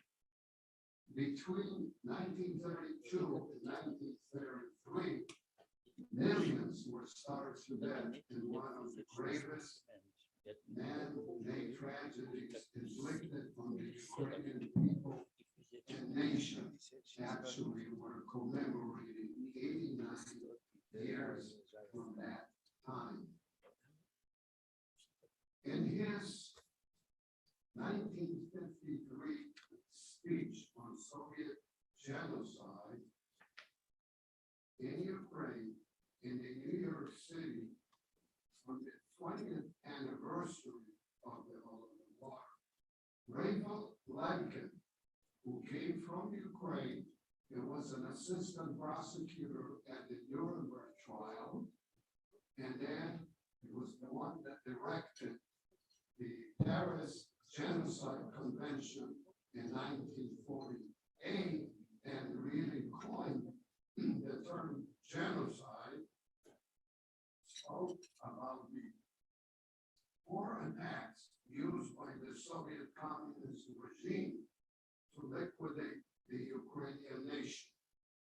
The first blow was against the Ukrainian intelligentsia, the brain of the nation, with the intent to paralyze and reset of the body, the rest of the body. The second attack was directed against the Ukrainian church, priests, and church hierarchy. Third, directed against the peasants, farmers, by starving them to death. Ukrainian nationalism was considered by Stalin as the main danger for the Soviet Union. So the Ukrainian peasantry was considered by Stalin as the main danger for the Soviet state. So the Ukrainian peasantry was exterminated. Fourth was the process that consisted in the fragmentation of the Ukrainian people by adding Russians to Ukraine and moving Ukrainians to the other parts of the Soviet state. This was not simply a case of mass murder. It is a case of genocide, of the destruction not of individuals only, but of a culture and a nation. To present the topic for us, we will have Dr. Lubomir Haidar, recently retired as senior advisor to the director of the Ukrainian Research Institute at Harvard University. For more than 2 decades, he was an associate director, a historian with a PhD from Harvard University. He has taught at Harvard and the University of Massachusetts Amherst. From 1978 to 1992, Dr. Haidar held the position of academic coordinator at Harvard's master's program in Soviet studies. Among his publications are the entry on Ukrainian history in the Encyclopedia Britannica, 15th edition, The Nationalities Factor in Soviet Politics and Society with Mark Basinger, and Ukraine in the World, Studies in the International Relations and Security Structure of the newly independent state. Please welcome Dr. Haidar, my good friend since our student days at SUSTA, Federation of Ukrainian Students of America.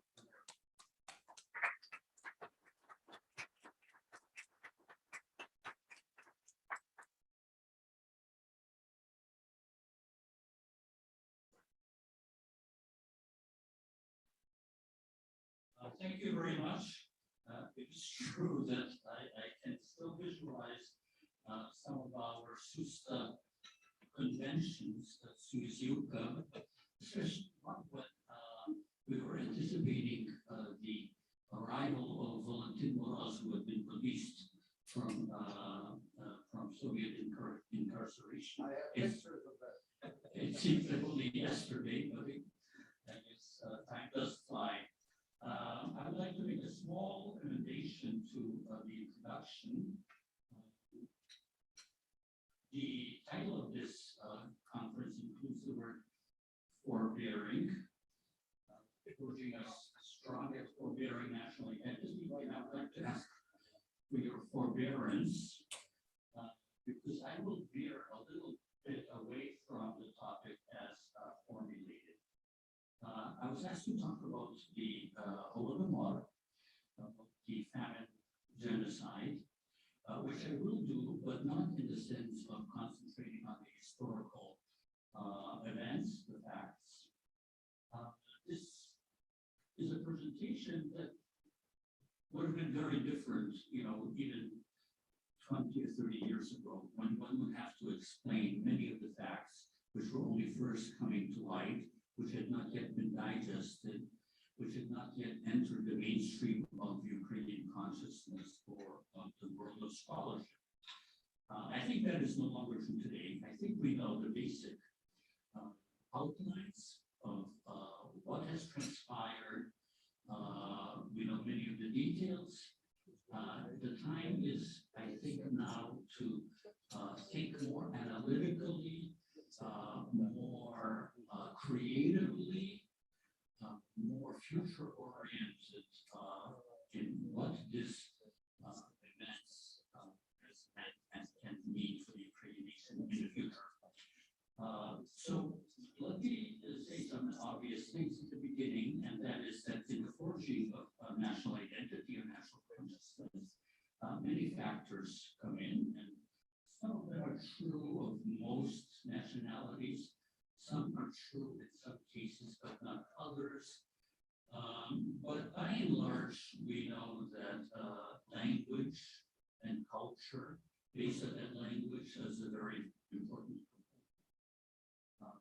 Very often religion, geography, not only the type of life that develops on a particular topography in a particular landscape, but even something like the emotional attachment that people develop to either the sand of Sahara or the mountains or the oceans where they tend to spend their lives.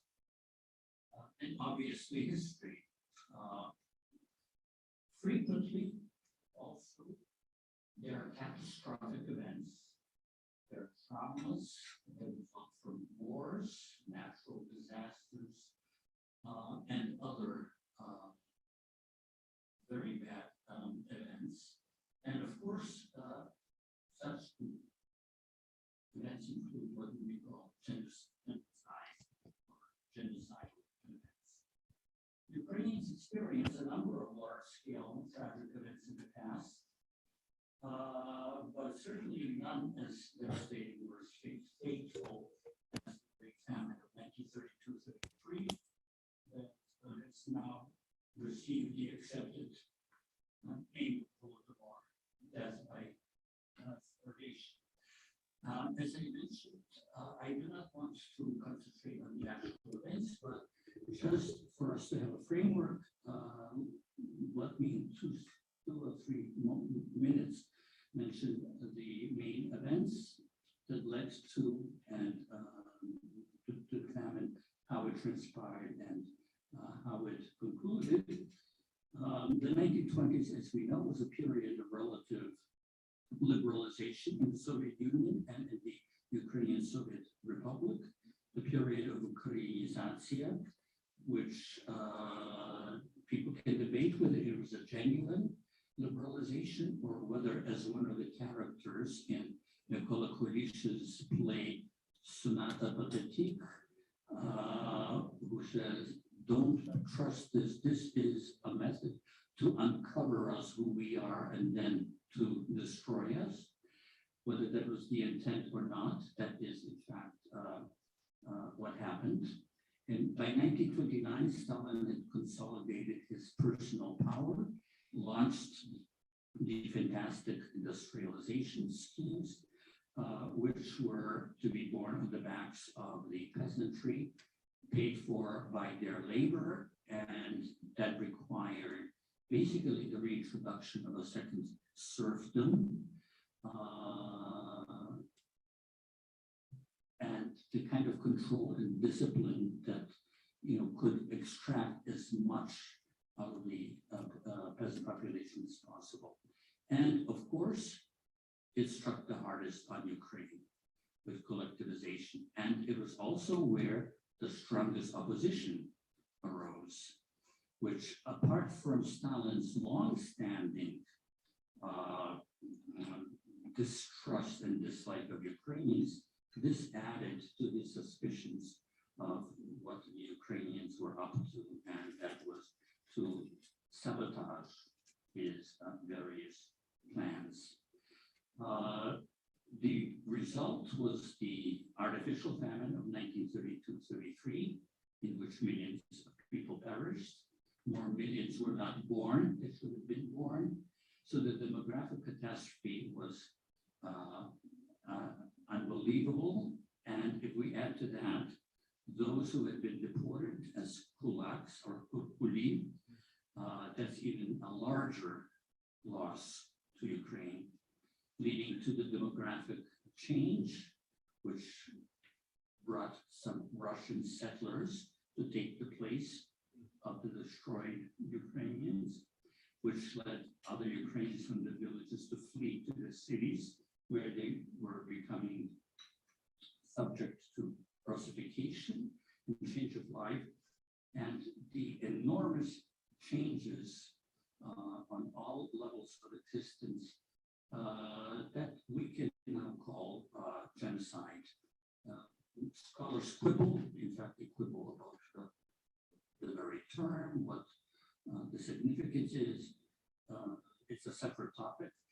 I belong to those who believe that this was indeed a genocide, and that the genocide is a term that has to cover more than simply the destruction of every last living individual of a particular group. I would like to start actually with the following phase, which is I would call the Holodomor in the shadows, because unlike the other genocides, the Ukrainian genocide disappeared from the not necessarily the consciousness, but from visibility, both among the people who suffered it and in the country where they suffered, but internationally as well.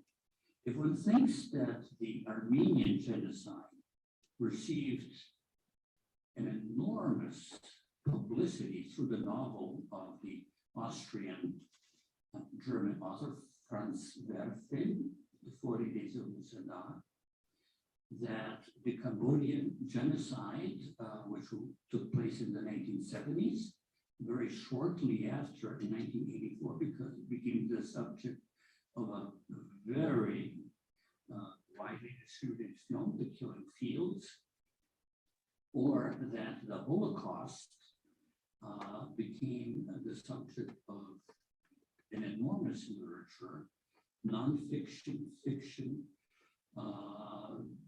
as well as films and other representations, starting perhaps as early as 1947 with the Diary of Anne Frank. In the case of Ukraine, a total curtain descended on this catastrophic event. To make it even more ironic, this came at a time that in the Soviet Union was promulgated as a period of optimism.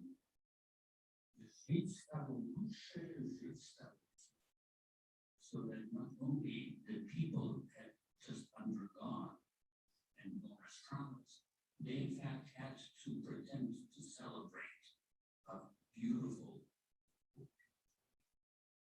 life. So there was official silence, there was suppression of data. The census of 1937 was suppressed because it showed results that not to the life of the regime. One, scholars, demographers, and census takers who participated in that were largely destroyed, physically destroyed, annihilated. And in the families who experienced this and were still surviving because the fear to talk, to even pass on to their children the horror stories of what they'd gone through. The same was true of foreign coverage. This was the 1930s, the destruction, the distraction of the Depression turned away attention. the rise of Nazism problems for many foreign observers, especially. And then, of course, there were the lies that were perpetrated. The despicable story of Walter Durant and his publishers. New York Times. But most significantly, I would say in the longer term, and suppressing knowledge or even much attention was World War II, because this inflicted on a new tragedy, a new war. And after the war, the tragedy of the 1930s and the tragedy of World War II were somehow merged, especially in the official telling of the story, so that it was becoming more and more difficult to separate where the traumas of one ended and the second began. But shortly after that began what I would call the emerging from the shadows. It was some modest uncovering of the family during World War II in those areas where the Soviets had universities. There were some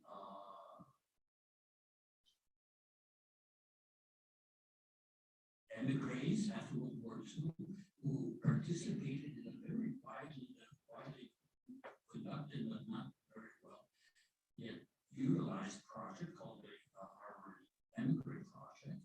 It's a sociological survey of emigres and included information from people who lived through famine. And a lot of books were written on the basis of that project on various aspects of the Soviet Union, including sociology, economics, but not so much about the famine. But the way is there. So the efforts of the diaspora were very often limited to the diaspora itself, and the Western did not yet make an effort to restudy this. In fact, and I think Dr. Parson will remember this, the only serious study of the family in Western scholarship appeared an article, not even a monograph, article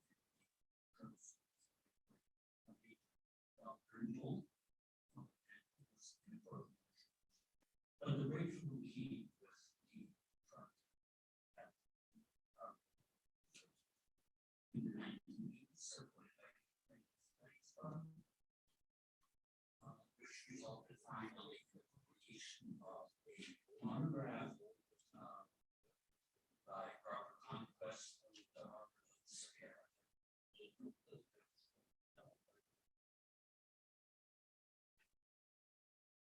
Many of you have covered the stars. Many of you are familiar with this. And it was a very fortunate event that Robert Conquest was invited to that book. This is the man who wrote The Great Terror. I was present to invite him. The suggestion came from the then director of the Russian Research Center, Adam Ulam, very friend of the Ukrainians, who does not yet have to do with the issue.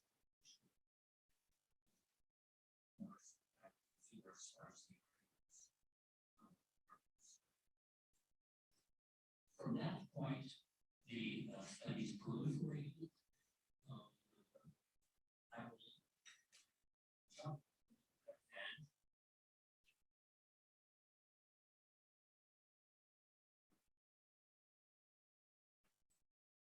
For up-to-date version, which is an Applebaum's The Red Famine, which is based on all kinds of archival documents and So we now have two very fine, large studies, not to mention collections of studies of very smaller assets. I won't put in a plug for a book in which I was involved, which was not mentioned. It was edited by Andrea Garcia, great science myself and me, called After, which took the story beyond 1933 and examined the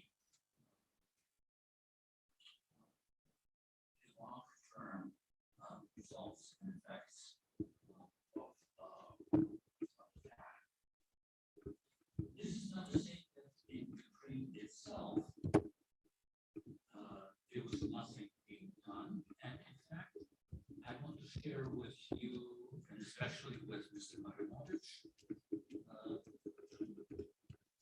actually a happy fact that 3 weeks ago, I'm still your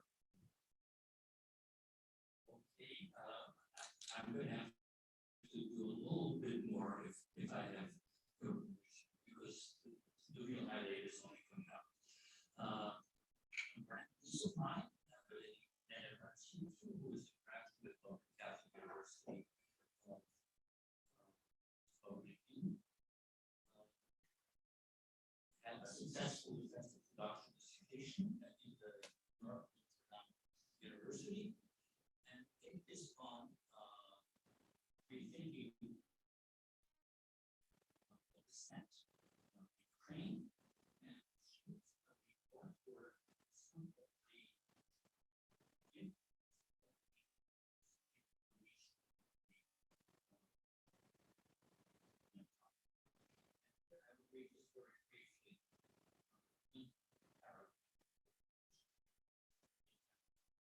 extensively.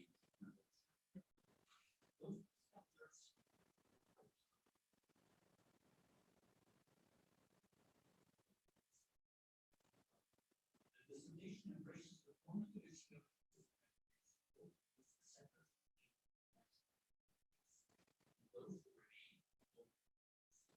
this scope casts stronger light memories to which the dissidents refer to in their writings and appeals. The Ukrainian famine of 1932-33, World War II, and the uncertainties of the immediate post-war years in the economic, education, and intellectual spheres became the most invoked and mentioned experiences that played a crucial role in stimulating their future dissident activity.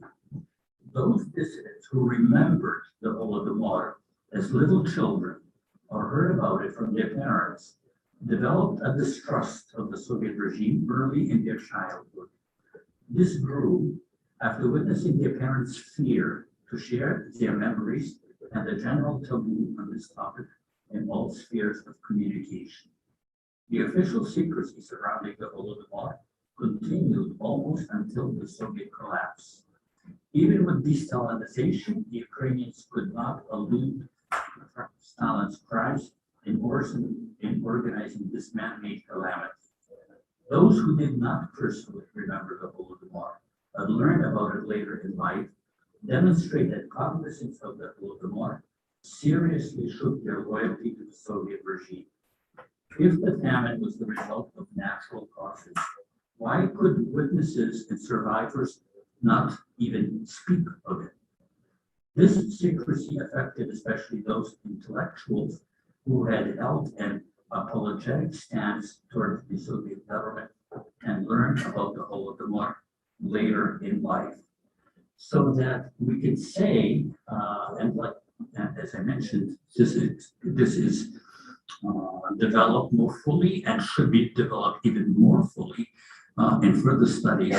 The importance of the Holodomor in affecting the conscience and then the kind of positions that were taken by the dissidents, and that in turn can be connected to the role and the importance of the dissidents in spreading ideas in the population that made the independence of Ukraine a possibility. Knowledge and study of the famine came to Ukraine in the late 1980s, then in the independent years of 1990. Perhaps we should mention the names of Stanislav Kulczycki, Lyudmila Hrynevich, just to mention two.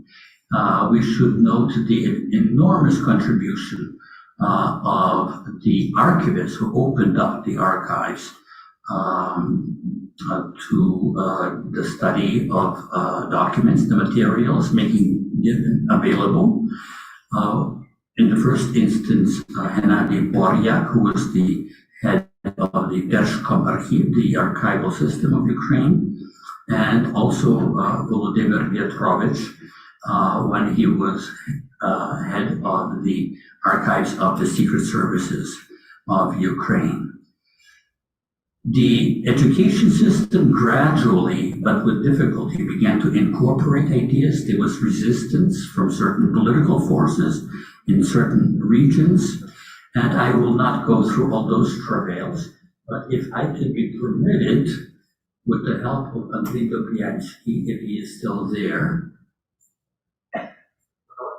can we do, and again, this is not my original work. I was provided this by wonderful, I think one of the best sociologists from Ukraine, Victoria Sereda, who has spoken at this forum, I think, in the past, from a series of biannual conferences on the Holodomor. Because of the pandemic, it was not possible to do this continue this in such a regular way. But basically, I would like to present to you her results between the years 2013 and 2017. Please keep in mind, those of you who remember the early days, what enormous shifts these represent from the early years, but even between the years 2013 and 2017. So can we have the first one? Page one. Oh, sorry, what you're saying, page one. This one? Yes. Yeah, please. The first column shows what people, what holidays people want to commemorate or feel strongly about commemorating. In 2013, the second one in 2017. Obviously, in between was the Maidan and the Russian war, and that undoubtedly influenced the change. But you can see how the Soviet era holidays are receding into the distance, and the purely Ukrainian commemorations are coming to the fore, including the Holodomor. Page number 2, I think we can actually skip. And if we move on to number 3, чи плануєте ви цьогоріч запалити свічку у День пам'яті жертв Голодомору? Там є призагиблих від голоду. And this is in 2018 and 2019. Does everyone understand the Ukrainian? It's whether you expect to light a candle in memory of those who perished in the famine. And you can see that even in that 1 year, those who will jumps from 16 to 73, those who do not, is a relatively low figure. Again, low when you consider what the numbers have been before. The same question is on the next page, but in both the regional dimension, West, Center, South, and East, by age groups, by education, and what is interesting, those who regret the fall of the Soviet Union and those who do not regret the fall of the Soviet Union, and even among those who regret the followers of the Union, there are those who intend to remember the victims of the famine.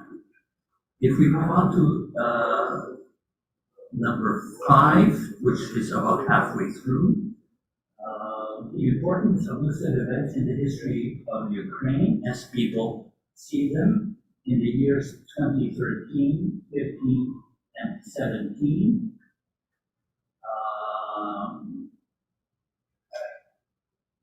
World War I, independence of 1991. This is on a scale from 1 to 5. That's not important to very important. Kiev, Rus, Ukrainian contacts, Crimea and the Donbass conflict, and Holodomor. The next was number 6, the importance of pre-listed events in the history of Ukraine. Again, if you see from top to bottom, we consider the most important, and Holodomor now comes pretty close, and the top. The Crimean Tatar deportations are also mentioned, which shows the integration of the Crimean Tatar tragedies into the perception of what Ukrainian history was. Number 7 is support to recognizing Holodomor as genocide. And as late as 2017, 70.5%, which is already a very high figure, considered it a genocide in 1780.5. Oh, that was the one that. Sorry. That's the one, sorry.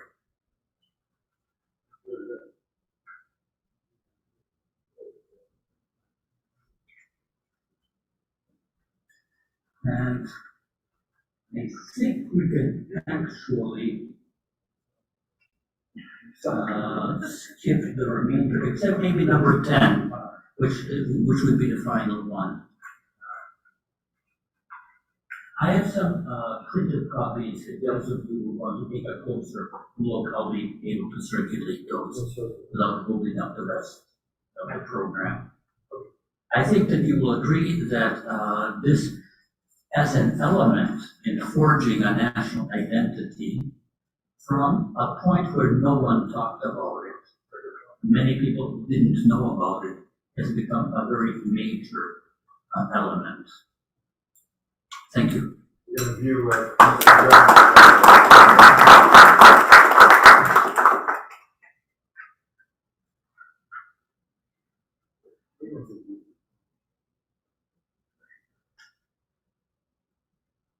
Чуєте мене? Can you hear me? Yes. All right, let me do the introductions for fun. I'd like to be standing.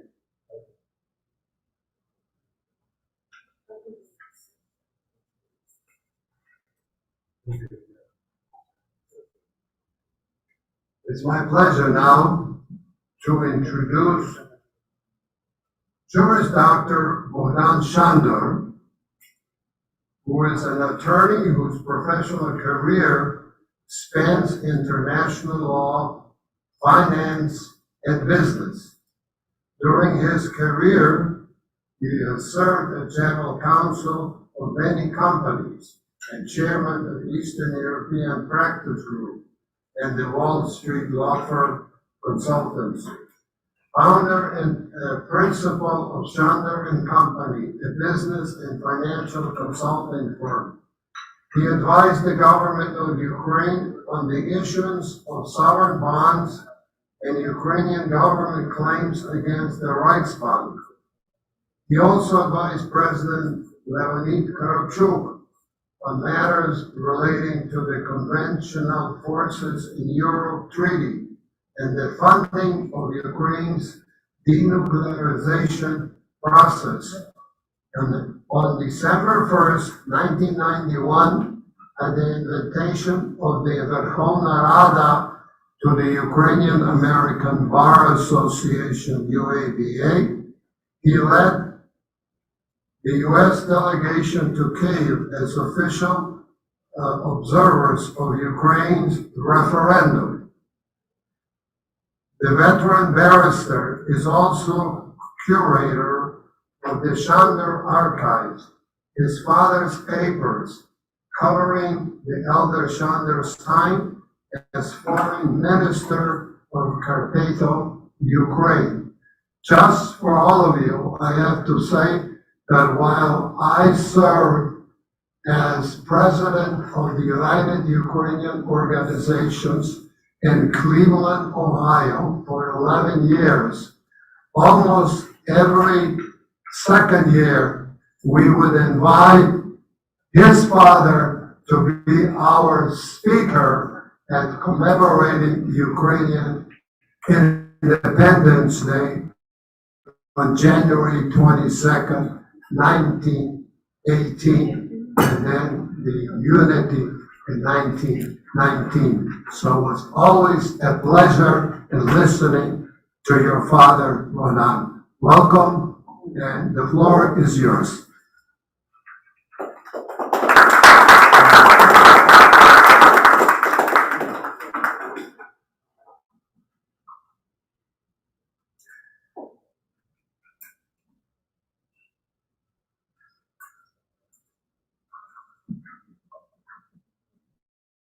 Thank you, Judge Foutte, for such a kind introduction.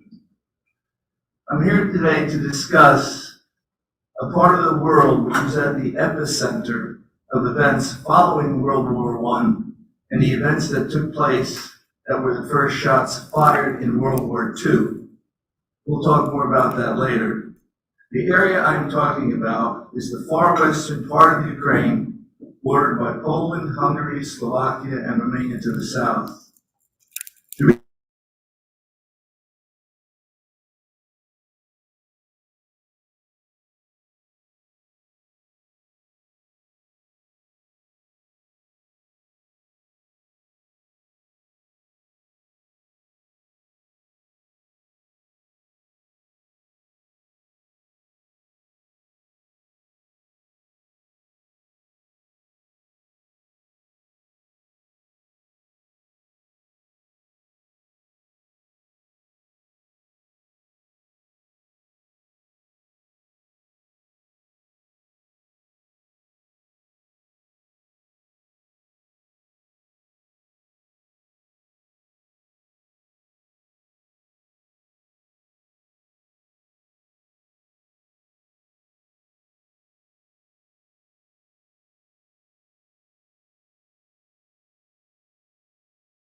member of the Axis powers.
Historical connections and identity with Ukraine and not Hungary.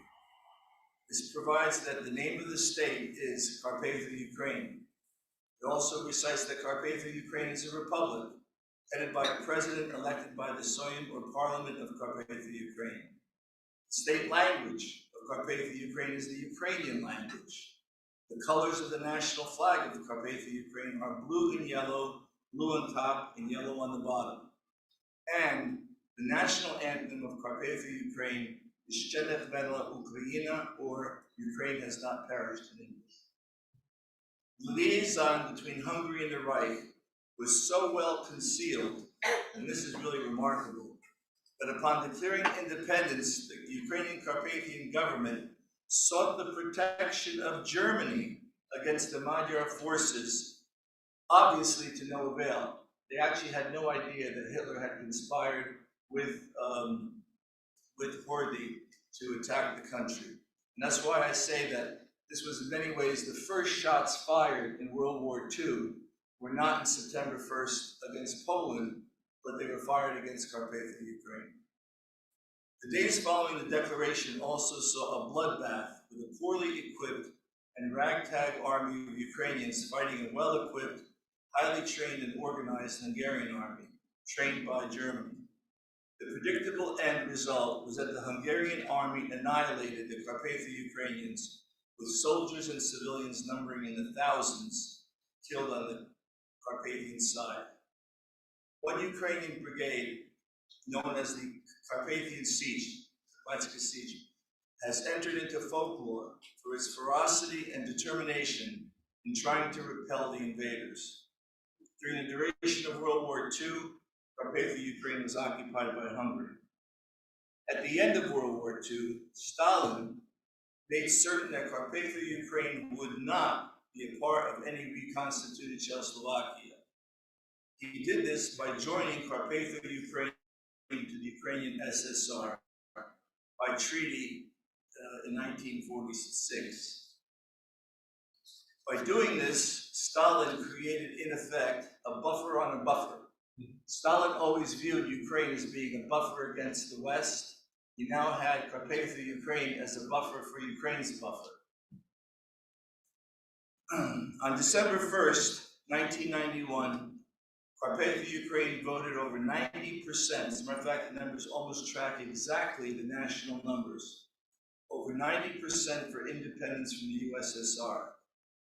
This was directly in line with Ukraine's national approval of the referendum. The economic situation in Carpatho Ukraine has not fared much better than other parts of Ukraine today. There have been some notable exceptions, however. One is a major investment in the region by furniture maker IKEA, and the other is a development of a thriving tourism business, which includes ski resorts and major health spas. It is a oblast today of 1.2 million people.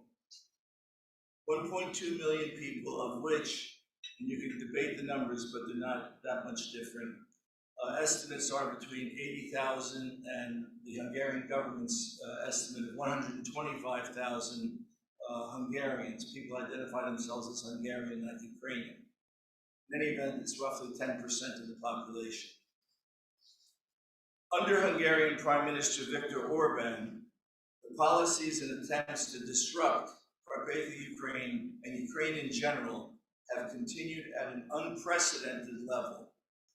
Much like Vladimir Putin trying to reconstitute Russia into not just the USSR, but Tsarist Russia, Viktor Orban is seeking to create a greater Hungary, a new greater Hungary.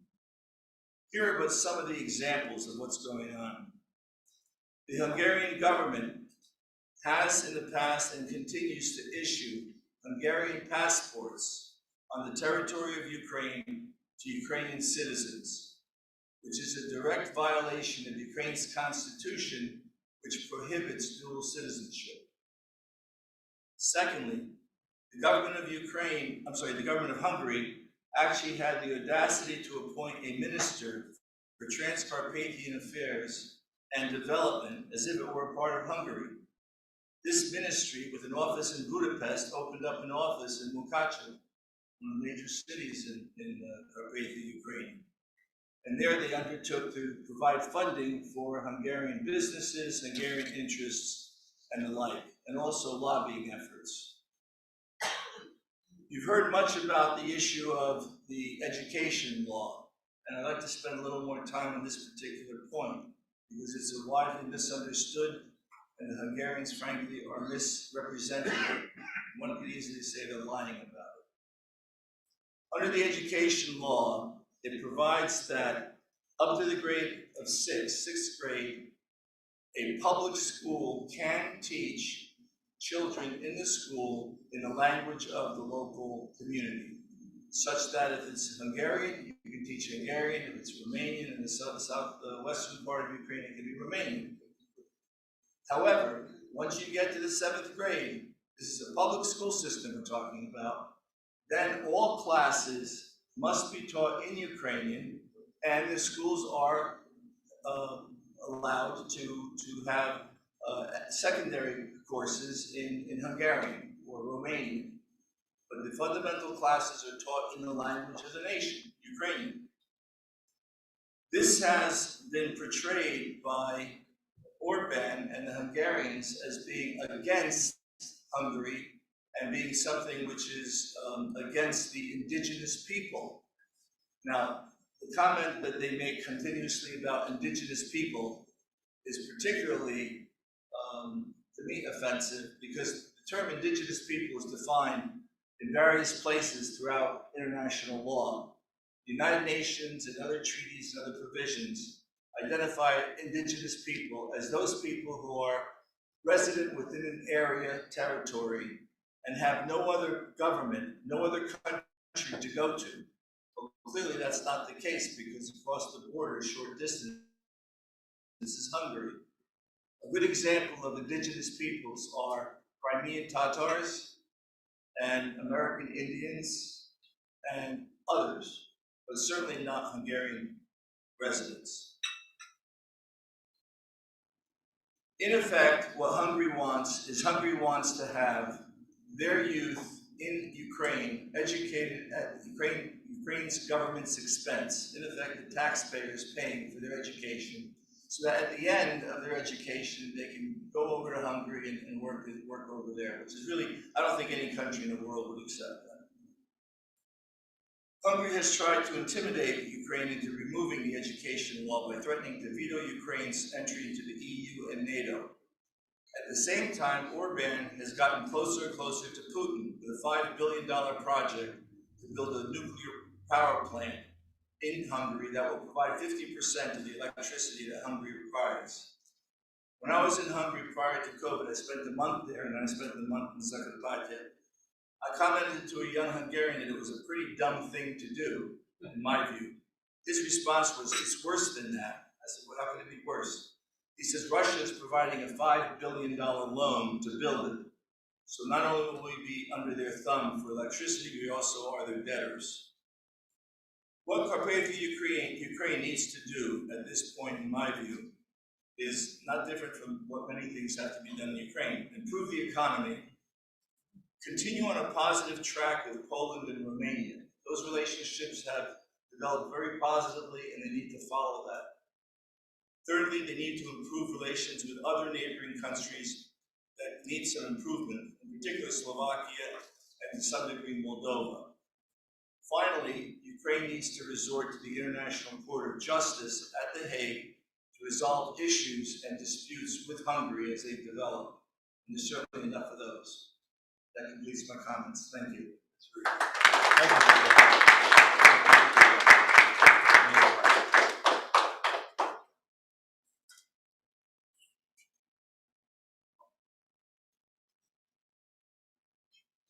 Oh, yes.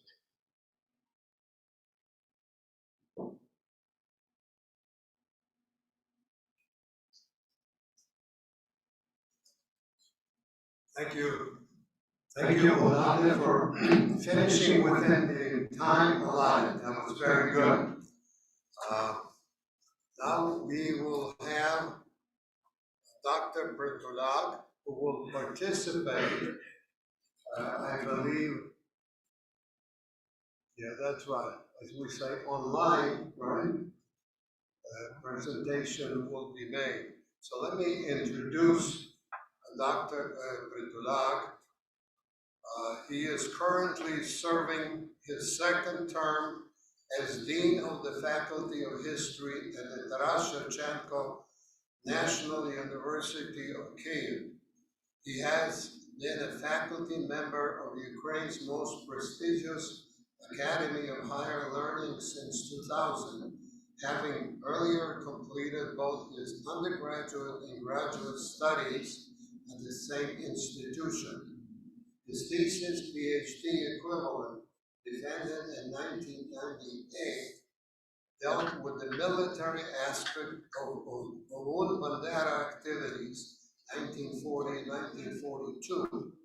His Doctor of the Sciences dissertation, defended in 2012, explored the activities of UPA, Ukrainian Partisan Army, and Ulun Bandera during World War II years.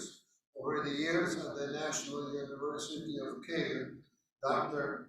Bandrudak has occupied the position of junior academic researcher, assistant professor, associate professor, full professor, and director of the university's History Museum.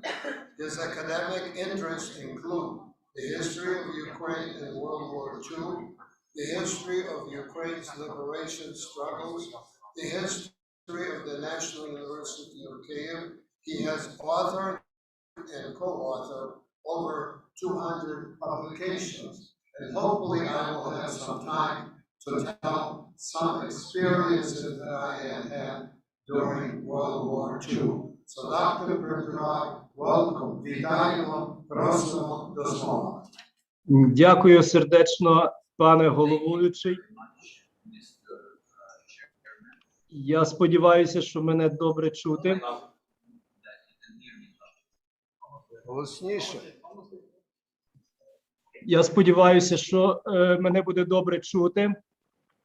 І дозвольте сердечно привітати всіх учасників круглого столу із Києво-Шевченкового університету. Сьогоднішня тема нашої розмови доторкає надзвичайно складних, надзвичайно контроверсійних проблем. Як українське суспільство після пережитого геноциду, після пережитої травми Голодомору, після масових репресій, які зазнало в 30-х роках, піднялося знову до боротьби за незалежність в період Другої світової війни. Очевидно, що жахливий геноцидний досвід, який прожив український народ у третьому десятилітті ХХ століття, відбився на всіх царинах народного життя. Не став винятком тут і український визвольний рух, який уособлювався в цей період насамперед Організацією українських націоналістів як найбільш дієвою, найбільш активною, найбільш поширеною організацією. Українські націоналісти розглядали ті трагедії, які зазнало українство в 30-х роках. Тоді ще слово геноцид практично не використовувалось. Розглядали як результат, як наслідок втрати української державності в 1917-21 роках. Відповідно, ідея повернення незалежності стала для молодого покоління борців певним культом, певною абсолютною метою. Вони усвідомлювали і прийняли за аксіому ту тезу, що будь-які втрати, які понесе український народ, потенційно понесе український народ в боротьбі за державність, будуть все одно меншими, ніж ті втрати, які український народ може зазнати від потенційного нового геноциду, нового винищення з боку держави-окупанта, насамперед більшовицької Москви. І тут, забігаючи наперед, мушу сказати, що ці молоді люди не помилились. Я якось здійснював такий загальнюючий підрахунок втрат, які поніс український народ в боротьбі за незалежність між 39-м і 54-м роком. Вийшла цифра, шалено велика цифра убитих, депортованих, замордованих, переселених, понад 600 тисяч людей. Понад 600 тисяч людей за ці 15 років. Проте, якщо взяти до уваги, що тільки внаслідок одних совєтських мобілізацій до Красної армії восени 43-го року в одній тільки лівобережній частині України загинуло 800 тисяч людей, то очевидно, що ці цифри не здаються такими гігантськими на тлі тих втрат, які потенційно і реально ніс український народ внаслідок відсутності своєї держави. Отже, повертаючися до того часу, на якому пан Богдан завершив, на часі повстання і падіння Карпатської України, тобто напереддень Другої світової війни, що мушу обов'язково відзначити? Період між літом 1939 року і літом 1941 року був періодом неймовірно складним для українського визвольного руху. Періодом визначення шляху, періодом визначення майбутніх пріоритетів у реалізації основної центральної цілі всього українського визвольного руху, тобто побудови української держави. Несподівана катастрофа Карпатської України, яку, попри абсолютну впевненість всіх аналітиків французьких, американських, британських, не підтримала Німеччина, тому що всі газети рясніли заголовками про те, що Німеччина підтримає Карпатську Україну як плацдарм для подальшої війни з Совєтським Союзом. Попри всю цю впевненість світу, Карпатська Україна не отримала жодної підтримки від Німеччини. І ось тепер український визвольний рух стояв на порозі нових глобальних змін в світі. Стояв на цьому порозі із важким багажем. З одного боку, за плечима українського народу був досвід сталінського геноциду, совєтського винищення, мільйони вбитих, замордованих, депортованих. З іншого боку, була абсолютна байдужість так званого цивілізованого світу до цих страждань українського народу. Ще з іншого боку, була дуже туманна риторика з боку німецьких політичних і військових діячів, які натяками або напівнатяками говорили про можливу в майбутньому підтримку українців, проте реалії не відповідали цій риториці. Карпатська Україна опинилася в межах угорської держави, була окупована. Відтак, оця ситуація викликала доволі гостру кризу всередині організації українських націоналістів. Два угруповання, дві візії майбутньої діяльності тут зіштовхнулися. З одного боку, люди, які воліли покладатись насамперед на себе, на свої безпосередньо власні сили і на свій народ. З іншого, люди, які воліли враховувати насамперед геополітичні розклади в світі. І ця криза проявилася вперше під час вересневих подій 39-го року, коли підпілля ОУНівське на території Галичини і Волині не отримало від проводу, який базувався в еміграції, не отримало сигналу до повстання і піднімало ці локальні збройні виступи на свій страх і ризик. З іншого боку, Мельник і його оточення не ризикували давати будь-якого сигналу з огляду на те, що не мали запевнень з боку німців про підтримку українського руху. Таким чином, це був перший поштовх до майбутньої великої кризи в організації. Падіння Польщі призвело до виходу з тюрем фактично всіх українських активістів націоналістичного руху, арештованих в 30-х роках. Всі, хто дожив до того дня.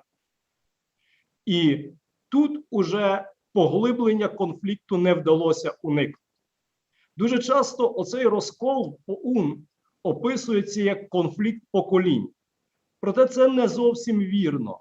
Це, скоріш за все, був конфлікт світоглядів. З одного боку, світогляд людей, які намагалися, як я сказав, насамперед розраховувати на власні сили і шукати партнерів, шукати союзників не тільки в Європі, але й поза її межами, в тому числі й за океаном, в Сполучених Штатах, в Канаді. А з іншого боку, були люди, які вважали, що реальна політика диктує українцям необхідність іти у фарватері Німеччини як основного гравця в Європі. І цей розкол, який відбувся фактично протягом 40-го, початку 41-го року, він призвів до того, що найбільш дієва, найбільш активна частина революційної або, як в народі казали, бандерівської ОУН перебрала на себе майже без залишку українське підпілля, національне підпілля на території України.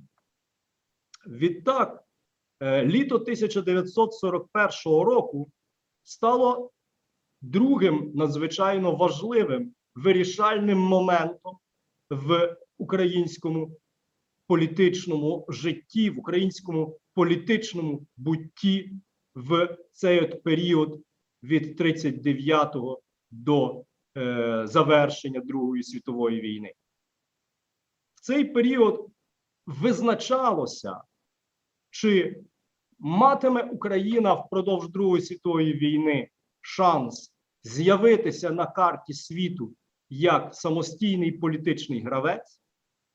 Якщо так, то в яких обсягах буде її свобода, її автономність, її самостійність. І ми маємо надзвичайно складну, неймовірно складну ситуацію, якою рідко коли зіштовхувалися взагалі бувалі політики навіть в світі. Тут ми маємо доволі молоду групу молодих політиків, тому що Бандера, Стецько – це були люди, які трошки більше за 30-ку на той момент мали, або взагалі ще до 30 років.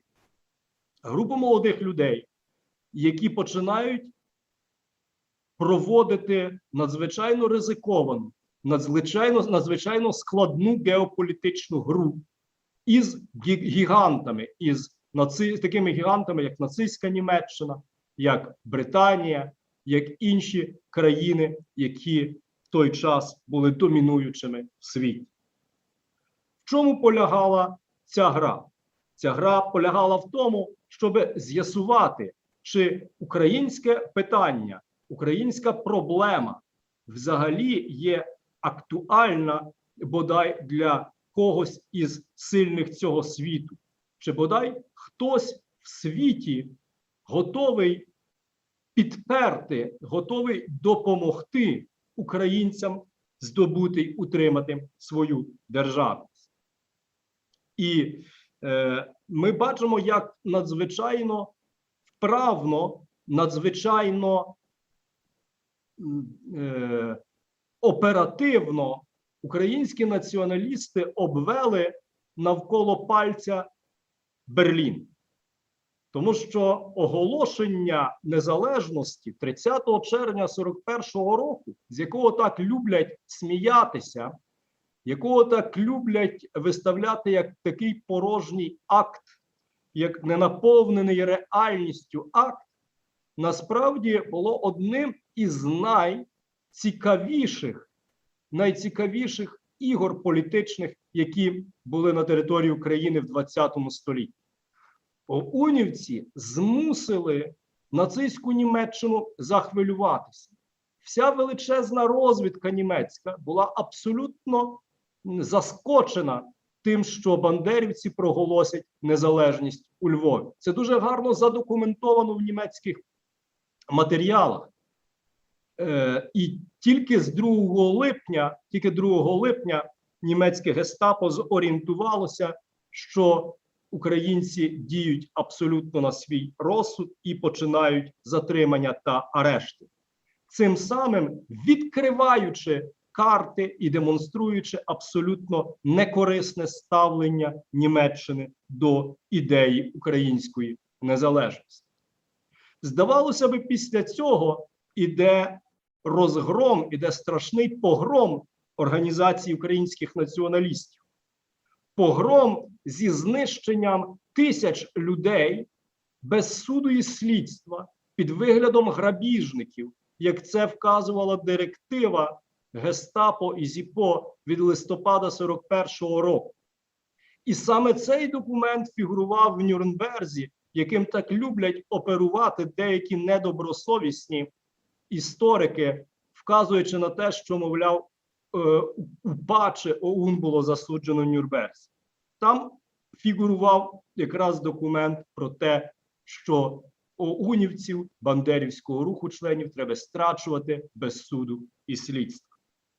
Так от, після цього страшного розгрому українці продемонстрували, українські революціонери продемонстрували абсолютно колосальну здатність до відновлення руху. Тобто оце українське суспільство, про яке дуже багато говорили на першій панелі в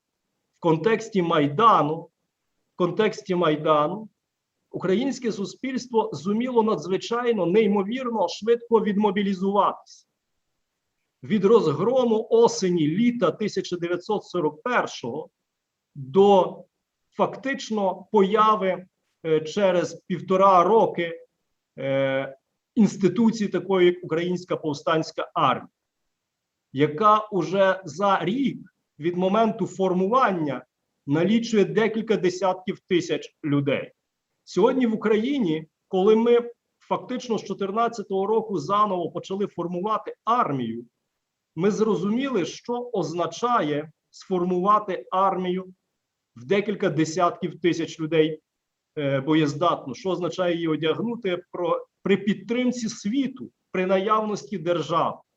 А в той момент, звичайно, це був абсолютно неймовірний прояв самоорганізації. І ще буквально 30 секунд хотів би згадати про УГВР. УГВР, її поява і її діяльність – це теж безпосередній досвід пережитої втрати державності в 17-21 роках, оскільки керівники українського визвольного руху завжди боялися, що українська справа не буде репрезентована ніким в світі. Це була травма після революції 17-21 року. Тому УГВР теж значною мірою стало наслідком оцієї колосальної травми, яку український народ отримав в цей геноцидний період. Я дякую за увагу. Вибачаю, що перебрав декілька секунд. Дякую.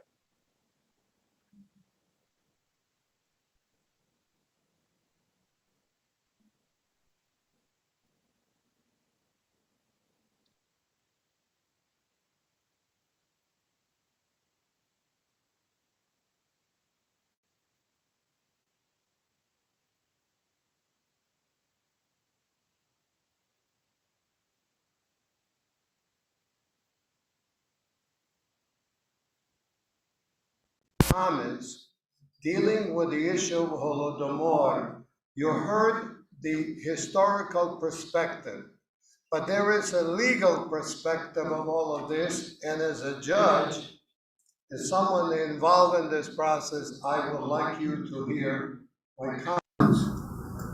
Now, we talked about the Genocide Convention in 1948 in Paris.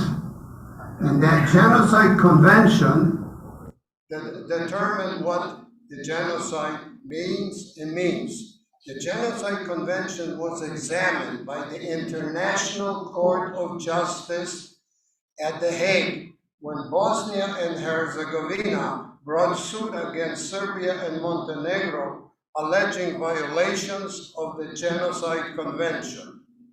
The International Court of Justice issued its opinion on February 26, 2007.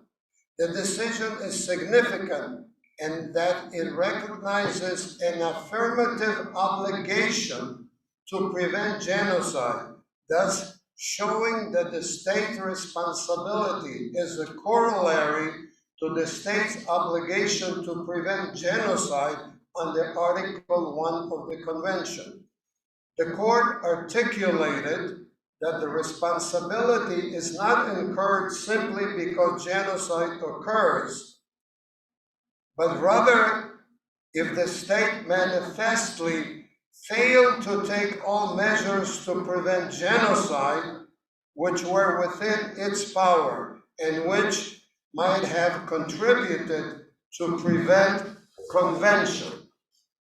In light of the evolution of both the definition of genocide under the Geneva Convention and prosecution for acts of genocide before various international and domestic tribunals, the famine Holodomor of 1932-33 in Ukraine meets the international definition of genocide and should be recognized as such.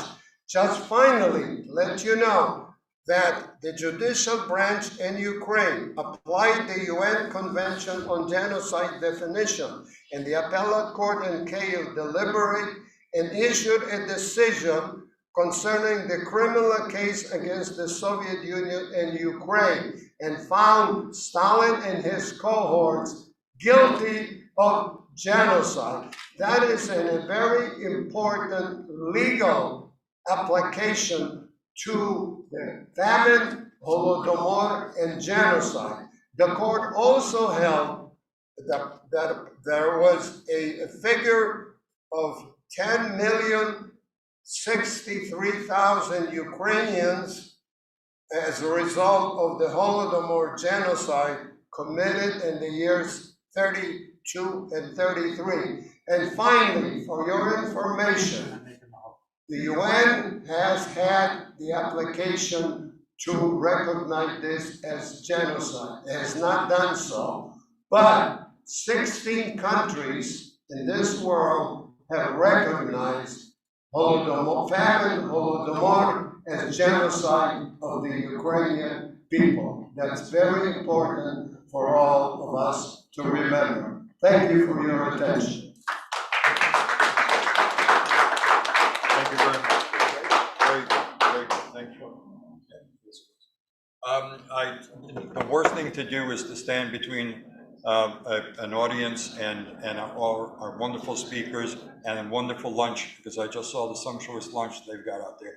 But there is one person that I would do that for, and that's the next speaker. He's going to come to us virtually for the next couple of minutes, and that is Representative Andy Harris, who happens to be, and in fact, I think on Lan Chandra knows, I think you're related through marriage to Andy.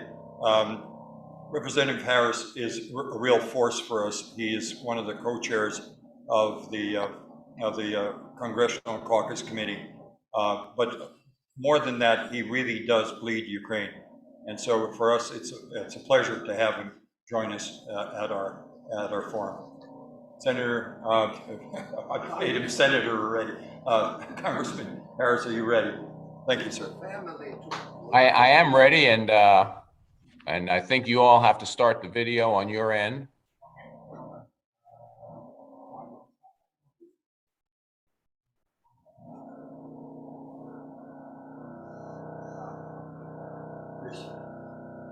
Upstairs and tell those bozos, because I'm gonna sue the Russian consulate.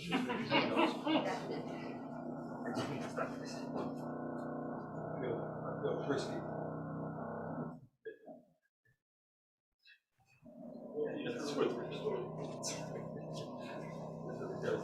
I could have spoken for 10 minutes.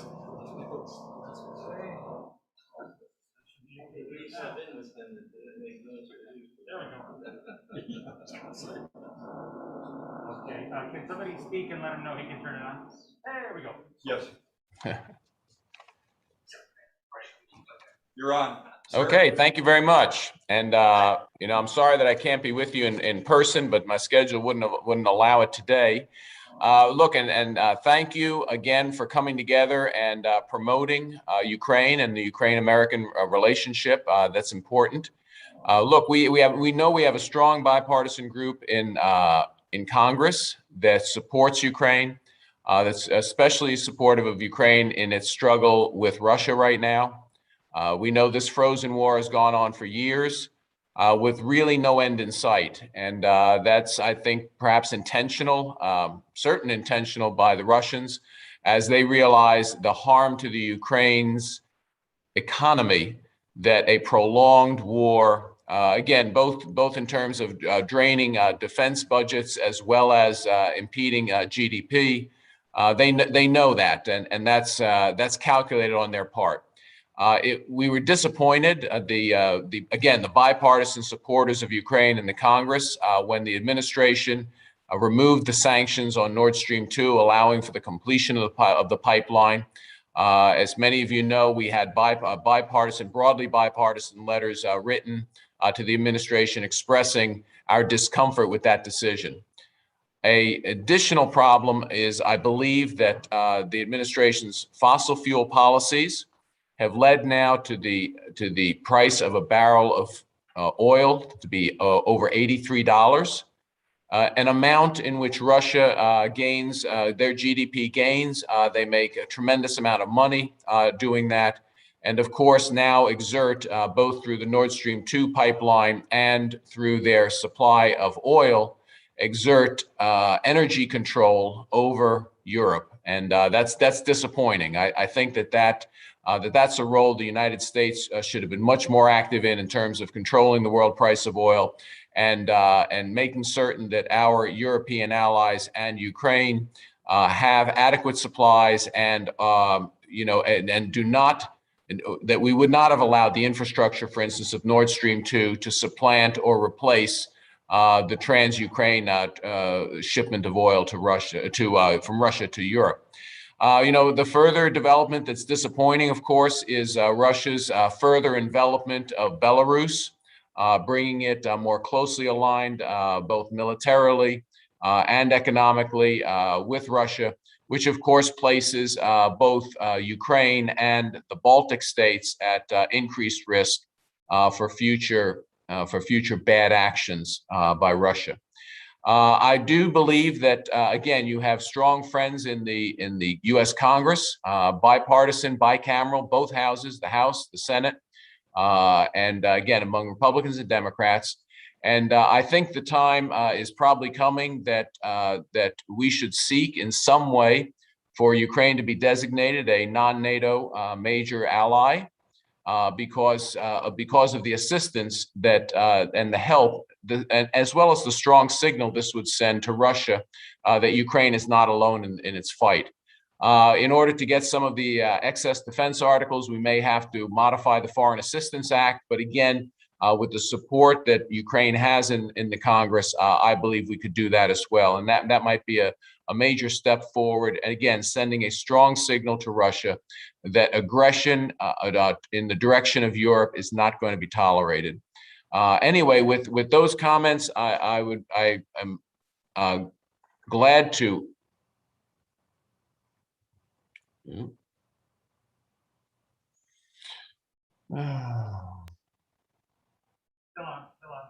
Still on, sir. Oh, I'm still on. Okay, I lost the picture. With those comments, those are my comments. I'd be glad to answer any questions anyone has in the audience.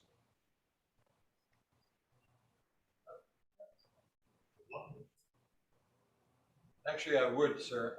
The one thing is that I think that one of the things that the Ukrainians. Thank you.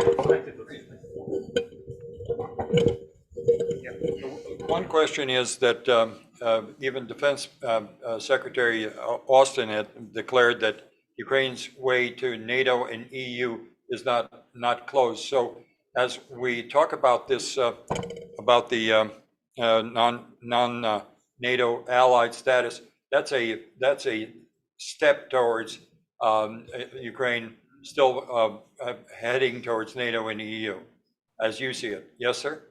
Yeah, I think that's a logical first step. I think that again, it sends a clear signal. A clearer signal clearly would be NATO membership, but that's probably more difficult to attain, and certainly not a bilateral issue. That's a multilateral issue. Right. But it's a simple bilateral issue for the U.S. to make that declaration. And again, the modernization, for instance, of the Ukraine Defense Forces would be dramatic if we in fact could again use excess defense articles could be sent to Ukraine, and the other benefits, of course, of being declared a major non-NATO ally. Right. So in other words, the material assistance would tremendously increase even with this temporary status. That's correct. Right. That's correct. I think that, and again, I think that we may have to modify the Foreign Assistance Act to permit, which only allows, I believe, the excess defense articles to be given to southeastern and southern non-NATO countries. Right. But that I think is minor. And again, I think that there is a powerful coalition, bipartisan, bicameral coalition that the Friends of Ukraine should harness in order to make concrete advances like that. Thank you very much, sir. Sorry, we're glad that you spend the time with us. Thank you. Well, very thank much. you, and enjoy your lunch, because I don't want to stand between you and lunch either. Thank you. Thank you. Yes, Yeah. There's one Canadian that's about to ask a question. Yes. Sure. Congressman, thank you for your very important words on the United States and its perspective towards Ukraine. As a Canadian, and you just heard, those are very encouraging words, so I congratulate you on them, and I'm glad to hear there's bipartisan support. But I do have one question. Why has the United States, given this bipartisan support, not officially recognized the Holodomor as a genocide? Thank you. You know, as you know, I've certainly been behind resolutions to recognize it. I think we should. You know, on the scale of things that, because you know you can't go in too many directions. I think that at this point in time, I think sending the clear signal to Russia about mutual defense, I think might be a priority. Now, in the absence of the Eastern War in Ukraine, maybe the Holodomor again declaration of genocide might be more important. But I think at this point in time, the most important thing is to stop further Russian aggression, to perhaps turn back Russian aggression. And I think that requires a kinetic solution. We could attempt both of these at the same time. I think they're both laudable goals. But I would make the emphasis on things that send clear signals that further aggression cannot and will not be tolerated on the eastern border of Ukraine. Thank you very much, sir. And again, thanks again. We will be inviting you to various events in the upcoming Thank you very much. Years. Thank you, sir.